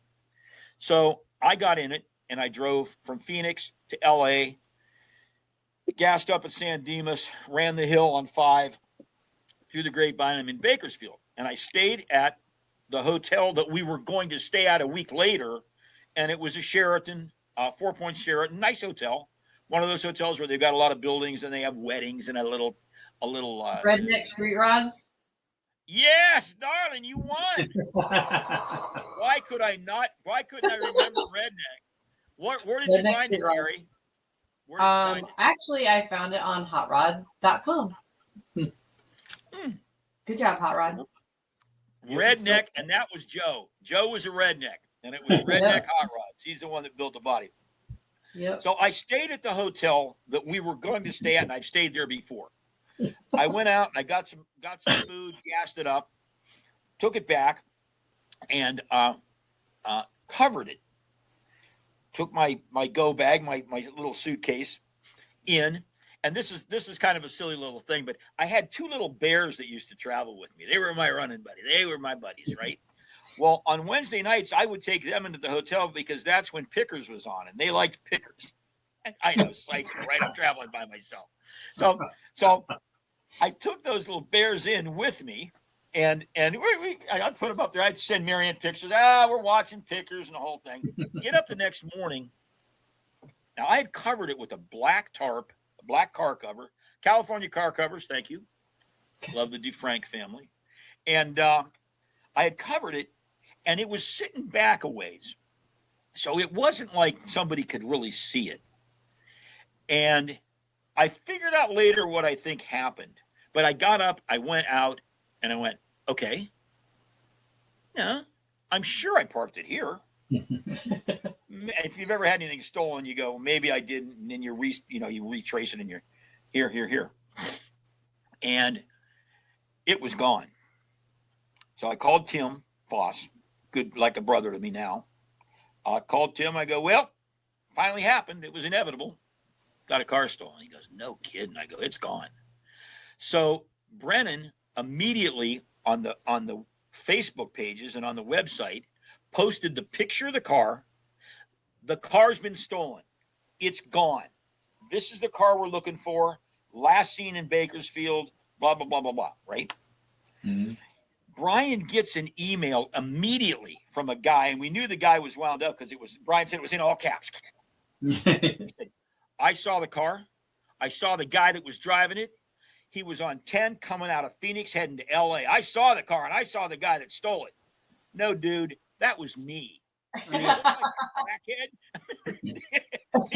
he probably thought that I didn't belong in the car, right? But that was me leaving Dean's the day before, but it was so close in time frame. And they never found that car. We put the word out, and it had some special stuff on it. The gauges, Ross and the guys at Dakota Digital had done Street Rodder magazine on it. Dean had built a special intake for the motor. It was some special stuff. And my theory is that when they popped the trunk, I had a 20-foot long, 5-foot high banner in the back. I had my shirts with names on them. I had a lot of things like that. I think they probably realized how hot the car was, that they probably got rid of it pretty quick. They didn't really want it to be associated with it. Now, I've always said if my little bear boys were in that car, I would have tore up that town and I would have found that damn car. But they were with me. So Tim came up in the previous year's car. That was 2016. He came up in the 2015 red convertible that Troy Ladd had built and put me in that. And he rented a car and went home. But my theory on what happened to it was when I pulled up to the hotel, the lobby to check in, there was a street person on a bicycle, and he was collecting cans, and you know the type, scruffy beard, long hair, and the whole thing. And he was asking questions about the car, and I'm trying to be polite, and he goes, "Is this your car?" I go, "Well, no, but I'm kind of in charge of it." And he goes, "Oh, I had one of these, a little model of one of these," and he was asking me a lot of questions, and I didn't blow him off. I tried to answer the questions, and he stayed an inordinate amount of time. And I think that he probably had the number of the local car thieves that said, "You tell us when there's a cool car, a hot car, a fancy car, maybe, when it comes into a parking lot, drop a dime on us, and we'll give you $20 or $30." Kerry's boss had their dually stolen at the PRI show in Indianapolis one time, and got his Ford dually stolen. And we had that same vibe that we think somebody there, the front desk or something, called, tipped them. Yeah, and that thing was gone. And before we even left town, somebody found it on a. So that was on a Tuesday, like on Monday or Tuesday when he got there for PRI, and then we went up. That's when we were still doing the go-karting thing. And that Thursday night, they got a tip from the police that that was a ring going on in town, and it was not too far from the go-karting track. Mhm. They knew the truck was there, and it was then like stripped. Yeah, it was like the bed, because it had a special kind of bed cover on it. The bed was still on the frame. Cab was gone. Like 3 days later, it was stripped, and nobody got in trouble for it. They didn't chase it. So was the car was in the trailer? no, it was just his dually that he drove. No truck and trailer, no show car. They would just drove his dually up for the PRI show. And I'm sorry. Okay, I thought there was the dually out of the parking lot. Yeah. Yeah. What I used to tell guys, I go, listen, if you want to store overnight your car that you're driving in your trailer, lash that sucker down, because if the whole thing gets stolen, it's just going to bounce around and be mincemeat. But that happened to Troy Trepanier in one of those cars. Moose had it out on the road, and it got stolen. I don't think it ever turned up. That was it did. Troy was on it was either the Roadster Shop podcast or the Chris Coddington when they talk about it. That every once in a while for years, because they were in Canada, so it took forever for the insurance to settle. And that was another car. Everything on a Rad Rights car is one off. Even the calipers and the wheels were all one off. And you couldn't park the car out and make money off of it. Right. And they would get like a disguised voice asking for ransom. We'll tell you where this car is. And finally they're like, really? Wow. Insurance settled in it was over 10 years that they finally got a call at the shop and say, hey, you guys missing a car? Like, yeah, it's like, I forget where they found it. I think it was still in Canada or something. So. But everything was still there. The front end was off. There was scratches, and I don't know how it ended up, but they have the car in Illinois. I don't know what they're going to do with it, but yeah, it's scratched up. The wheels were there, I think. The motor was still there, or maybe the motor was gone, but most everything was still there. Wow, all those I'm going to say air quote famous cars that over the years of our era. You wonder whatever happened to them. I walked into a collection in Wichita, Kansas. Who's the fellow that won the Grand National Roadster Show 3 years ago with a black Chevy Roadster 33? Jeff Bro. He's got a shop in Wichita. Yeah, Jeff Bro. And his dad owns car dealerships. Well, he said, my dad's got a friend that's got a bunch of cars in a warehouse. And we went in, and they weren't really displayed. I mean, they were nice, but they weren't really displayed. They were kind of in there, a little packed in. 3 rows back is the Predator. If you remember the Predator, that Troy and Chip, and that was the first time that they had kind of worked, I think, together a little bit. It had the Mercedes-Benz headlights on it. You know which car I'm talking about. And it was on the cover of Street Rodder, and they had a Tiger or something next to it, but it was called the Predator. And it was just sitting there. Well, not that it was stolen. He had just bought it at an auction because somebody else got tired of it, and it just went somewhere. And it was just sitting in a warehouse in Wichita. So once it's got its time and its moment of fame, and my good friend, we haven't talked about Fred Warren. Fred's a good friend of mine. You know who Fred is. I helped Fred sell the Smooster and Shockwave. Smooster 95 AMBR, Shockwave was the 50th. 99 AMBR, and we sold them at Mecum auction in Indianapolis 2 years ago. And so my story, I have a quick little story. I'm not going to tell everybody's names, but there's a collector guy that I know that they called him to go. Another guy had him come up and look at those cars to buy them because they have almost 500 cars in their collections on a couple locations. So they went and looked at it, and I always knew they weren't custom street rod. They like muscle cars, hot rods, a few other famous builder cars. And that was just out of their wheelhouse, that when they looked at the Smoothster, the AMBR, 3 fiberglass body companies sprung up. It was a die-cast car. The die-cast car is right over there on the wall of that car. And he goes, I just didn't want to spend the money on it. I go, what do you mean? He goes, well, it would take too much to have new wheels built, put an LS in it, and I'm just like, you're kidding me, right? You would not update a past AMBR car, an iconic car, and that's what we're from the same era, all three of us, the same era. In my world, the Smooster is one of the 5 most significant cars of our generation. I'm not talking about Edelbrock Sr.'s car from the 40s and all that. I'm talking about from our generation. California Kid, the Smoothster, the ZZ Top Eliminator Coupe. You can name them. You can name the 4, 5, or 6. I was on the block at Meekum when the Smoothster sold. I was standing right there. We helped push it up. Fred was there. Fred's daughter, Elaine. And it went to what I thought it would be in my world it was $1 million car for what cars sell for when you see them at Barrett-Jackson. And what did it go for, like 208 or something like that? What's that? Went for like 208,000 or something, didn't it? $210,000. The guy that bought it was in the audience. He was about 40 years old, and he comes up, nice guy, came up. And he goes, I go, wow. I said, congratulations. I said, man, you own a piece of history here. He goes, what did you guys call this? The Smoothster. It's called the Smoothster? And I looked, I go, do you have any idea what you just bought? And he said, well, my buddy said that Fred Warren has some really fancy cars, and I like yellow. I sold 5 cars earlier in the auction, so I had a little bit of money, so yeah, I bought it.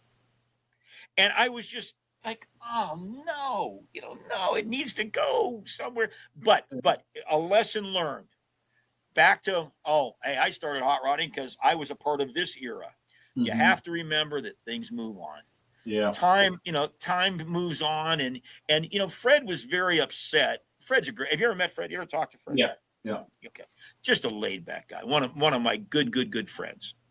And we've spent a lot. He traveled across country with me in the '98 car, the Tour Tannic. We had a great time. Went all the way to California in that car. Anyway, he was very upset when they decided to make that into a fiberglass car. I mean, somebody did a mold and copied it.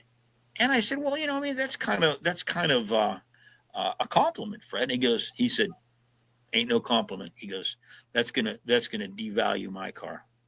His car, Craig Neff, pounded out of aluminum. I mean, that car was hand-built. Chip, was involved when Coddington had it, and Fred took it over. That car, and then the Shockwave that Chip was totally in charge of on the Shockwave that won the 50th Grand National Roadster Show at Oakland when they went back to the Cow Palace for the 50th. And I'm proud to say that I was standing right there between Chip and Fred, and I've got pictures, and the pictures from my camera are so jiggly because we were jumping up and down, we couldn't focus in on anything. And his plan was to win the Riddler, to win the AMBR and the Riddler in the same week.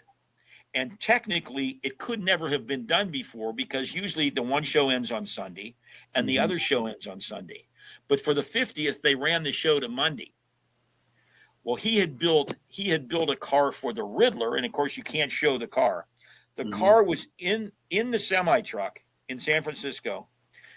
We pushed, after he won AMBR, we pushed Shockwave into the semi with the stablemate of it it was called Aftershock. It was a coupe version, red. It was gold and white.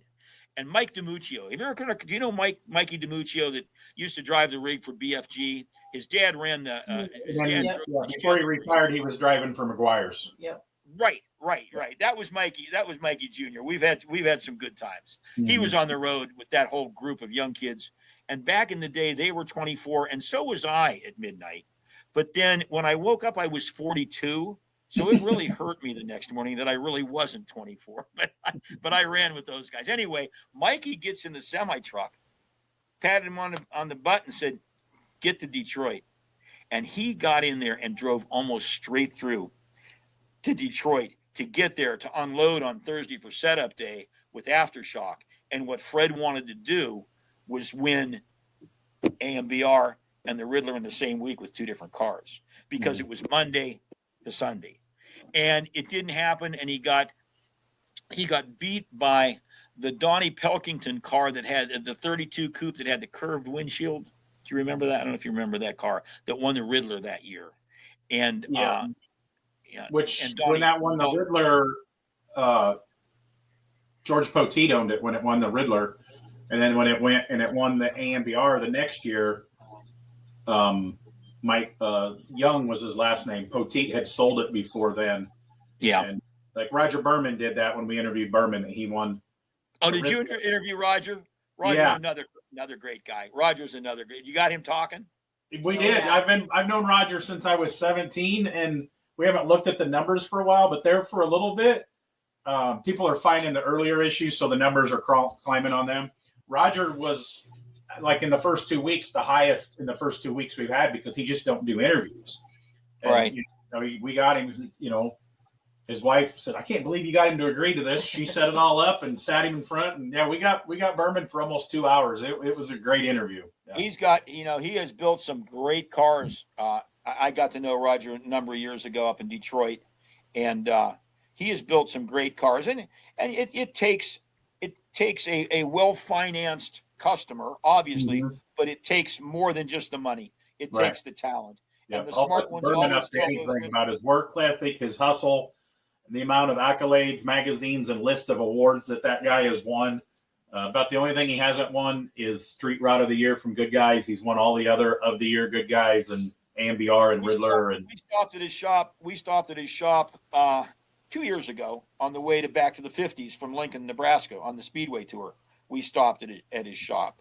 Mm-hmm. And yeah, he's just a nice guy. And he really got into the autocrossing, didn't he? That was And he's got a great story because he raced Supercross when he was young, and he raced Honda factory 3-wheelers when 3-wheelers were still legal. I mean, I didn't know that. Yeah, that's why his knees are all messed up. Yeah, like Roger was like a superstar type of racer guy. That's why he don't care about trying to beat his chest and marketing and trying to be famous or nothing. He just wants to build the cars, let the cars speak for themselves. He goes, I've been there. I've already done that. So yeah, good for him.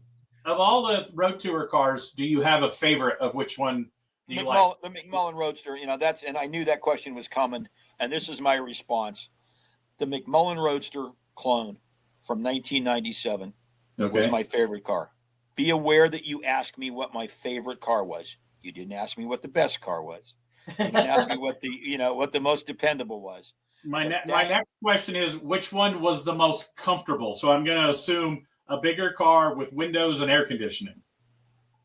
I really like the 250. I like the 61 Sunliner that Troy Ladd built out of Hollywood Hot Rods. No, the blue one. The blue one with the convertible Sunliner. That was a fun car. The one that Hot Rods by Dean built, the 59 Bel Air with the fins, 5960. I think it was a 59, not a 60. It was a 59. Yeah, 59. That car, it was bright red.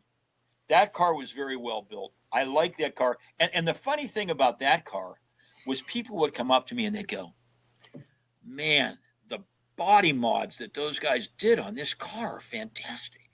And I wouldn't blow them out of the water, but I'd smile and go, you can thank an engineer in Detroit from 1959 because all this was done. The only thing that was done to this body was it was painted bright red and it was slammed to the ground.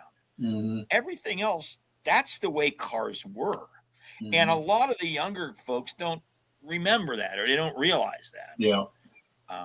But for those that might be watching that don't know what the McMullen Roadster clone is, and obviously we're going to go, well, who doesn't know what that is? Tom Vogley owns that car now. You can ask him about it. He owns it. Oh, okay. But that was a 32 Ford Highboy, black with flames, and a blown small block Chevy put out about 450 horsepower, a moon tank in the front, no springs in the seats, and it never had a top ever. And I drove it 25,000 miles around the United States. Wow. It was a stud, and so was I back then. I mean, that was a badass car. You see, Good Guys has always done road tour cars too, and what wasn't one of their giveaway cars when Ed Capon worked there? I think it was shortly after Gary Metters passed away. He drove Gary's Steve Mole built yellow. Oh, yeah. With the track nose on it. Phenomenal car. Drove it from like California on their tour going to like Des Moines and Columbus. And Ed was always a Camaro guy, a street machine guy. He goes, man, I earned my Roadster badge. I drove that thing with no top across it. He goes, I don't know how all these old guys do it. I ain't ever doing that. Give me a top, windows, and air conditioning. So he goes, I did it. I earned my Roadster cross country badge. So, Well, I do my Facebook page, my Jerry Dixey's Roadturians, and I will pump up all old pictures from early road tours, and I'll get Marianne over the computer. I go, how in the hell did I do this? How did I get in this car? I mean, literally, I would leave the house in Ohio, and I'm going to go out to L.A. or I'm going to Pueblo, and I'm in a Roadster, and I'd pull out and I'd stop and I walked back in the house and I looked and I said, yeah, I should probably take a jacket. It gets pretty cold in the mountains out there, and not even thinking of here I'm going goodbye, and we're gone. And it was just one of those things that you got used to. And looking back, obviously at not that I'm crippled up yet. I should be from what I had to contort to get into those cars, but I'm still in pretty good shape. But it would work on you. I would do 900 miles a day. If you see this hat, you see that hat? It says I drove the Ironman run. The story behind the Ironman run, if you've ever heard this, was NSRA did an event in Spokane, Washington. And it was one of my favorite events. It was one of their smaller events, but the Canadian guys had great cars. West Coast guys would come up if it wasn't going to rain for the next month. They would come up and go to this Spokane event. And they decided to stop the Spokane event. So Walker knows that me and Wings are the only ones that are going to every event besides him. I mean, attending all of them. So he comes up and he goes, well, Dixie, we're not going to do Spokane next year. I go, okay. And he goes, but we're going to do an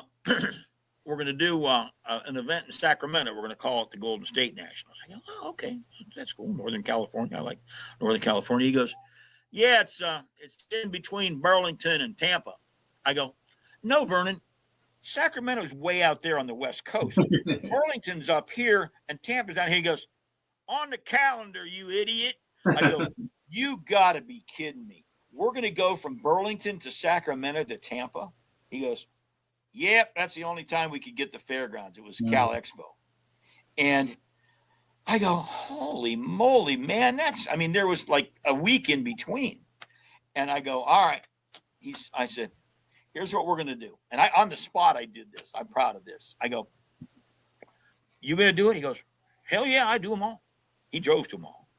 And I said, all right. I said, well, I'm going to do it too. I have to, because I got to go to all of them.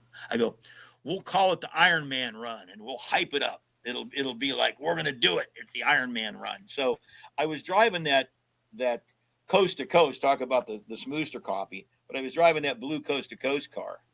And I had Milan the Nibbler. Have you ever met Milan that sells the nibbling tool at the shows? I don't know if you ever saw him. I'm sure I have. Yeah. Czechoslovakian guy. Right? Nice guy, Milan. And he rode with me. And I'm going to tell you what, we talked about it being 3,000 miles in 3 days. And I don't know if you ever backed up 1,000 miles, but it's tough to back up 1,000 miles. You can do it. You can do it once. And then that third day, it gets, you just don't have any energy left. Mm-hmm. And we went from Sacramento to Tampa, and we didn't cheat really, but we went down to Kingman the first day. So we peeled off 800 miles. Then we did 8 and 8. So it was actually 4 800-mile days, not 3 1,000-mile days, but it sounded better to do 3,000 miles days. And when I got to Tampa, I just felt weird. I mean, obviously I was tired. I wasn't sick, but I've had this feeling before. It was jet lag. We had jet lag traveling that far, that quick through all those time zones. So me and Walker and Wings did it, pulling a trailer. And we hyped it up in the magazine, and we did the Ironman run. And then we get people, I'm going to do that. I'm going to do the Ironman run. I go, okay, you're not following me, but you can do it. So they did it for 4 years. We finally switched and did our new thing with other people the 5th year, but Walker did it all 5 years. And he would buy us all a steak dinner in Tampa. He had a steakhouse that he liked. And everybody that did the Ironman run would go and have we pulled it. We had a guy wound up. Walker would call me. The last 2 I didn't do. And Walker would call me from the party and go, Dixie, when this guy did it, I want you to congratulate him. He's the Iron Man. He did it. And Walker he wouldn't take credit himself, but if he was the first one in, it wasn't really a race, but this guy won it. And I would congratulate him, and they'd give him a prize. And then the fifth year, Walker got him on the phone. Walker said to me, he goes, "Why don't you mess with this guy a little bit?" I go, "Well, okay." Because this guy was all hopped up that he won. So he said, I said, "You're the winner. You're the Iron Man. You're this year's Iron Man." He goes, "Yeah." I go, "How many states did you touch?" He goes, "What do you mean?" I go, "You had to have touched 10 states. That's the rule." He goes, "Well, I didn't know that. Nobody told me that." Now, let me see. It was in California. And then he starts rattling off, and I could just hear Walker laughing in the background. And I go, "I'm only kidding, dude. Congratulations. You're the Iron Man for the year." And Walker, you got a good kick. You got a good kick out of that. But then, then the pandemic came, and then I had people on. Now we're going to get back to the tours. I had people calling me going, "Well, what are we going to do, Jerry? We don't know where to go. And you know where all the cool cars are and the collections and the hotels." And then I had people that were my associates at the hotels going, "Jerry, are you coming back this year? Are you going to do that? You going to do it?" So I thought, well, we'll do it. So we did 3 tours, Marianne and I. See, I was never an employee of Street Rodder. Our company, Classic Automobilia, was contracted to Street Rodder to do the road tour. I wasn't on hourly. I wasn't on any of that. But we were contracted to them. So I knew that we had to do it without a sponsored car.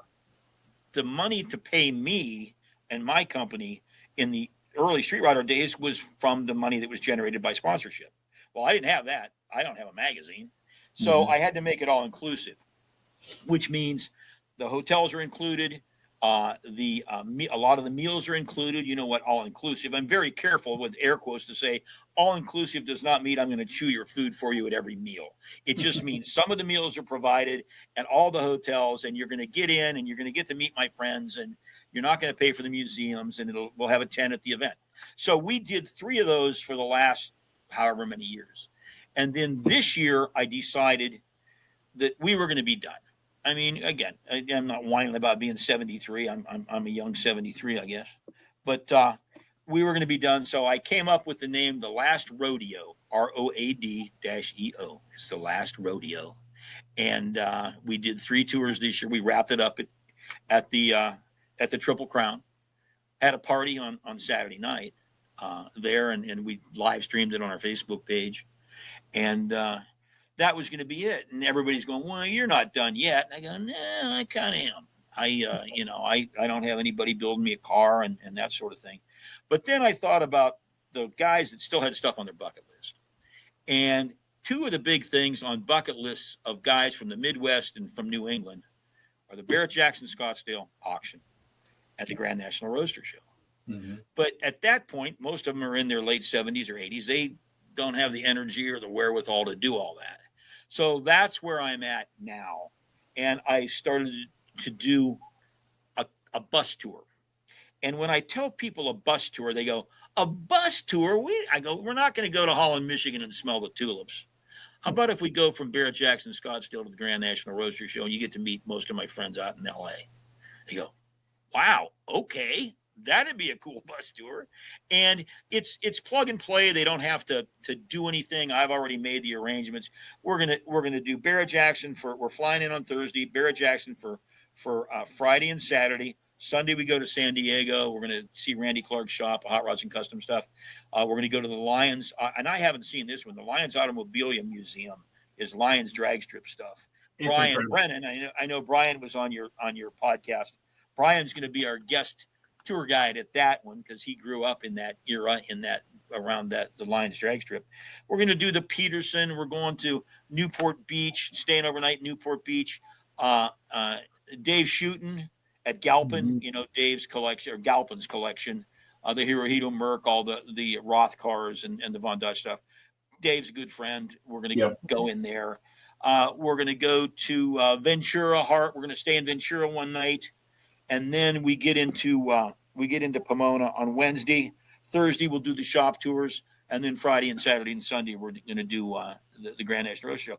And it's the 75th. And what I tell people is, if you ever wanted to go, this would be a good year to go. Eric Geiser, Eric, Eric is in charge of building number 9, which is the feature building at the Grand National Roadster Show, where they have the special. One year it was the 32 Fords for the 75th anniversary. Another year it was cruisers. Another year it was customs. Anyway, Eric says they've got almost 50 of former AMBR winners. Yeah, I'm helping get one that lives in Nashville area that Steve Mole built and Daryl Hollenbeck painted. It was Seduced that Paul Hansen won in 06. Oh, okay. Are they taking it back? Are they taking it back? Yeah, I'm trying to get it running for him. I got to take a battery back and help her get transport because he's passed away. So I built other cars for their family. So I was like, yeah, I didn't build this car, but it needs to be there. There's one for a memory of Paul, and it's a past AMBR car, very significant. Supposedly the last set of Little John wheels ever built. It's got a bunch of stuff. So yeah. So I'm helping get that going. Well, that's gonna, and that's one of my favorite shows. And all due respect to my brothers and sisters up in Detroit, and I love the Detroit Autorama. I went there every year for many, many, many, many years. But you've been to the Grand National Roadster Show, right? Have you been, Tim? You've been. Yep. The cars at the drive-in parking lot. Yep. Rival the cars on the show floor at Detroit. And again, it's a different era, a different area. Obviously, it's that culture out there. And yes, don't get me wrong, guys. I hear these guys from Detroit going, "You son of a bitch." No, I get it. There's good cars in Detroit. But when you can walk out of a building and see those cars and see a palm tree and a mountain with snow on it, and it's 70 degrees in January, you go, I think I'm in heaven. Yeah. Every year, me and my buddies talk about, okay, we're going to start looking for a house. We rent a house now. And like almost every year, Carrie goes, "You're going again?" Yeah. Because she has to go out. Well, it's a week off this year, and she has to work at King of the Hammers out in the desert, the off-road event. She has to work there. Okay. And this year, and she showed up at the Roadster Show on like Saturday last year, looking like a desert dweller because she'd been living in the desert. Mad Max, it's Mad Gary. Yeah. Yeah. Exhausted. No. Yeah. So. Well, I've still got, I'll do a little plug here. I've still got room on the bus. And they can go to Facebook page, Jerry Dixey's Roadturians. What do they do if they don't have a Facebook page? Because I'm not going to come on the bus, but I want to make sure people, I have got my Facebook stolen like 3 weeks ago and haven't got it back yet. So I am currently not on Facebook, so I can't see stuff. Is there a Okay, go to roadturians.com. Okay, say that one more time for everybody. I'm saying Roadturians quickly, but it's ROAD, Road, Tour, TOURIANS,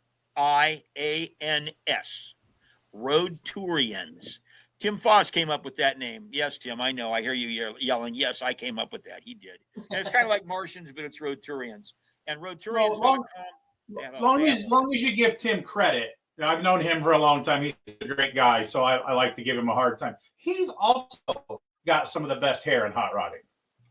Oh yeah, Tim is cool. Tim's one of my brothers. I mean, and in fact, at the vendors party this year at the Triple Crown, I was sitting at a table with Vogley and Tim Foss and Marianne chatting about the old days. And Bob Larrabee Sr. comes up and he's on cue waiting to talk to us. And I go, what a world. I mean, how cool. The movers and the shakers. I know it's hard to believe, but Bob Larrabee, we're supposed to get him on the podcast the first week of December. When his daughter's there still after Thanksgiving, I talked to him at the SEMA show. Larrabee, his daughter's going to sit him down like we've done with a few other people, and I'm going to interview Larrabee on the podcast. So that'll be a great interview. Senior is going to dance on all our graves, I'm telling you. That man is a dynamo. I mean, he'll be out there hawking his books in the middle of a car show somewhere. He goes, "Hey, Jerry, how you doing, man?" I go, "Bob, are you with anybody?" And he's got a couple of younger guys. Harry travels with him a little bit, and that's good. I mean, the man's 94 years old. I support him to SEMA again. I went and bought. He had a stack of Ed Pink books that Ed had signed, and I bought a couple more Robert Williams posters that Robert had signed. So he always got, and Dave Shutton always says, "Where'd you get that one from?" And I go, "I got it from Larrabee." He goes, "Okay, it's legit signature then. Larrabee's got true stuff." He goes, "There's some stuff out there that have fake signatures on them." Yeah. I got a bunch of posters one time. Bob and I share a love of wheel goods, we'll call it, pedal cars and wagons and the whole thing. Mm-hmm. And I had an Irish mail that Bob wanted, and he goes, what do you want for that? I go, well, I said, I don't know. I was going to ask $200. I go, take it. He goes, well, what am I going to give you? And I go, you'll give me something. Just you take it, and I'm going to come up. I get to Michigan a lot. I said, we'll figure it out. So I went up to his office, and he goes, well, hey, let's square up on that Irish mail. What do you want? I go, do you have any car show posters? He goes, well, yeah. He goes, come on in the office. So his son, JR, was still alive at the time. Tragic story of, Junior dying. But JR was still alive. We went past Junior's desk, and we went into Bob's inner sanctum, and he goes, let's get a ladder because they're up on that shelf up there. And I was with a buddy of mine that I traveled with. Mark Heck was a good guy painter. And I go, all right, Bob gets up the ladder, and he's like dusting off these things. And they're the cardboard show posters. See the Outlaw. See the Beatnik Bandit. Oh, wow. And he's handing these things down to me. And I can hear Mark going, holy shit. And Bob's handing them down to me. And he goes, is that enough? And there was a stack. And I go, yeah, we're good. That's cool. I didn't want to be a hog about it, but I probably had 15 or 20 of them. They had never been put up. They didn't have the staples that you always see, or the thumbtacks in the corner, or bent up, and they were brand new. And he goes, you okay with that? I go, no, I need one more thing. And he goes, what? I go, I need you to autograph this one. And he autographed the one with the Outlaw. He owned the Outlaw at one time. He was good friends with Roth. I got Roth stories too. But anyway, I walked out and JR, and I was good friends with JR anyway. And he looked at me, he goes, you son of a bitch. He goes, you got some posters. I go, yeah, your dad owed me for that Irish mail. So we talk about ISCA days. Gary says we need to start wrapping it up because our program shuts off about this time. Where was I going with that? Oh, we interviewed Jack Walker, and he talked in, when he was hauling all the feature cars for ISCA. Nice guy. Jackson. Nice. Oh, yeah. I hate to say I know those guys, but yeah, I know Jack. Yeah, it was great. So he's got a good collection. Those early days, I'll tell you.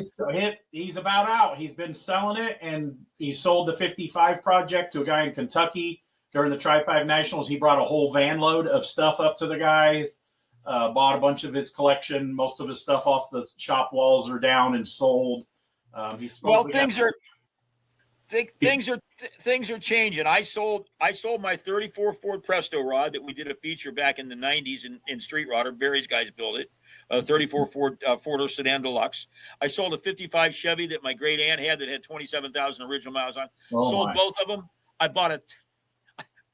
I told Marianne I want to sell one of the cars. I want to get a late model Mustang convertible, right? I never had a newer convertible. I said I could probably get a 2019 or a 2020 for what I could get. I sold the 34 for $32,000. I had a $40,000 budget, and I'm looking for a used Mustang.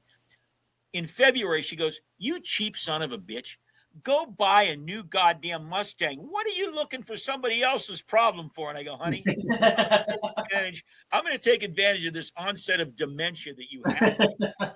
And I called my buddy, and I got a bright red GT 480 horsepower convertible, and I'm having the time of my life driving that thing around. So, things change. I still got a 57 Chevy station wagon. I've still got the 26T. And I bought Marianne, talk about being a hero, for her 40th birthday a few years ago. I bought her the exact duplicate of the car that she had in high school that her sister wrecked. And it's a 67 Mercury Cougar XR. Oh, and it's a clean car.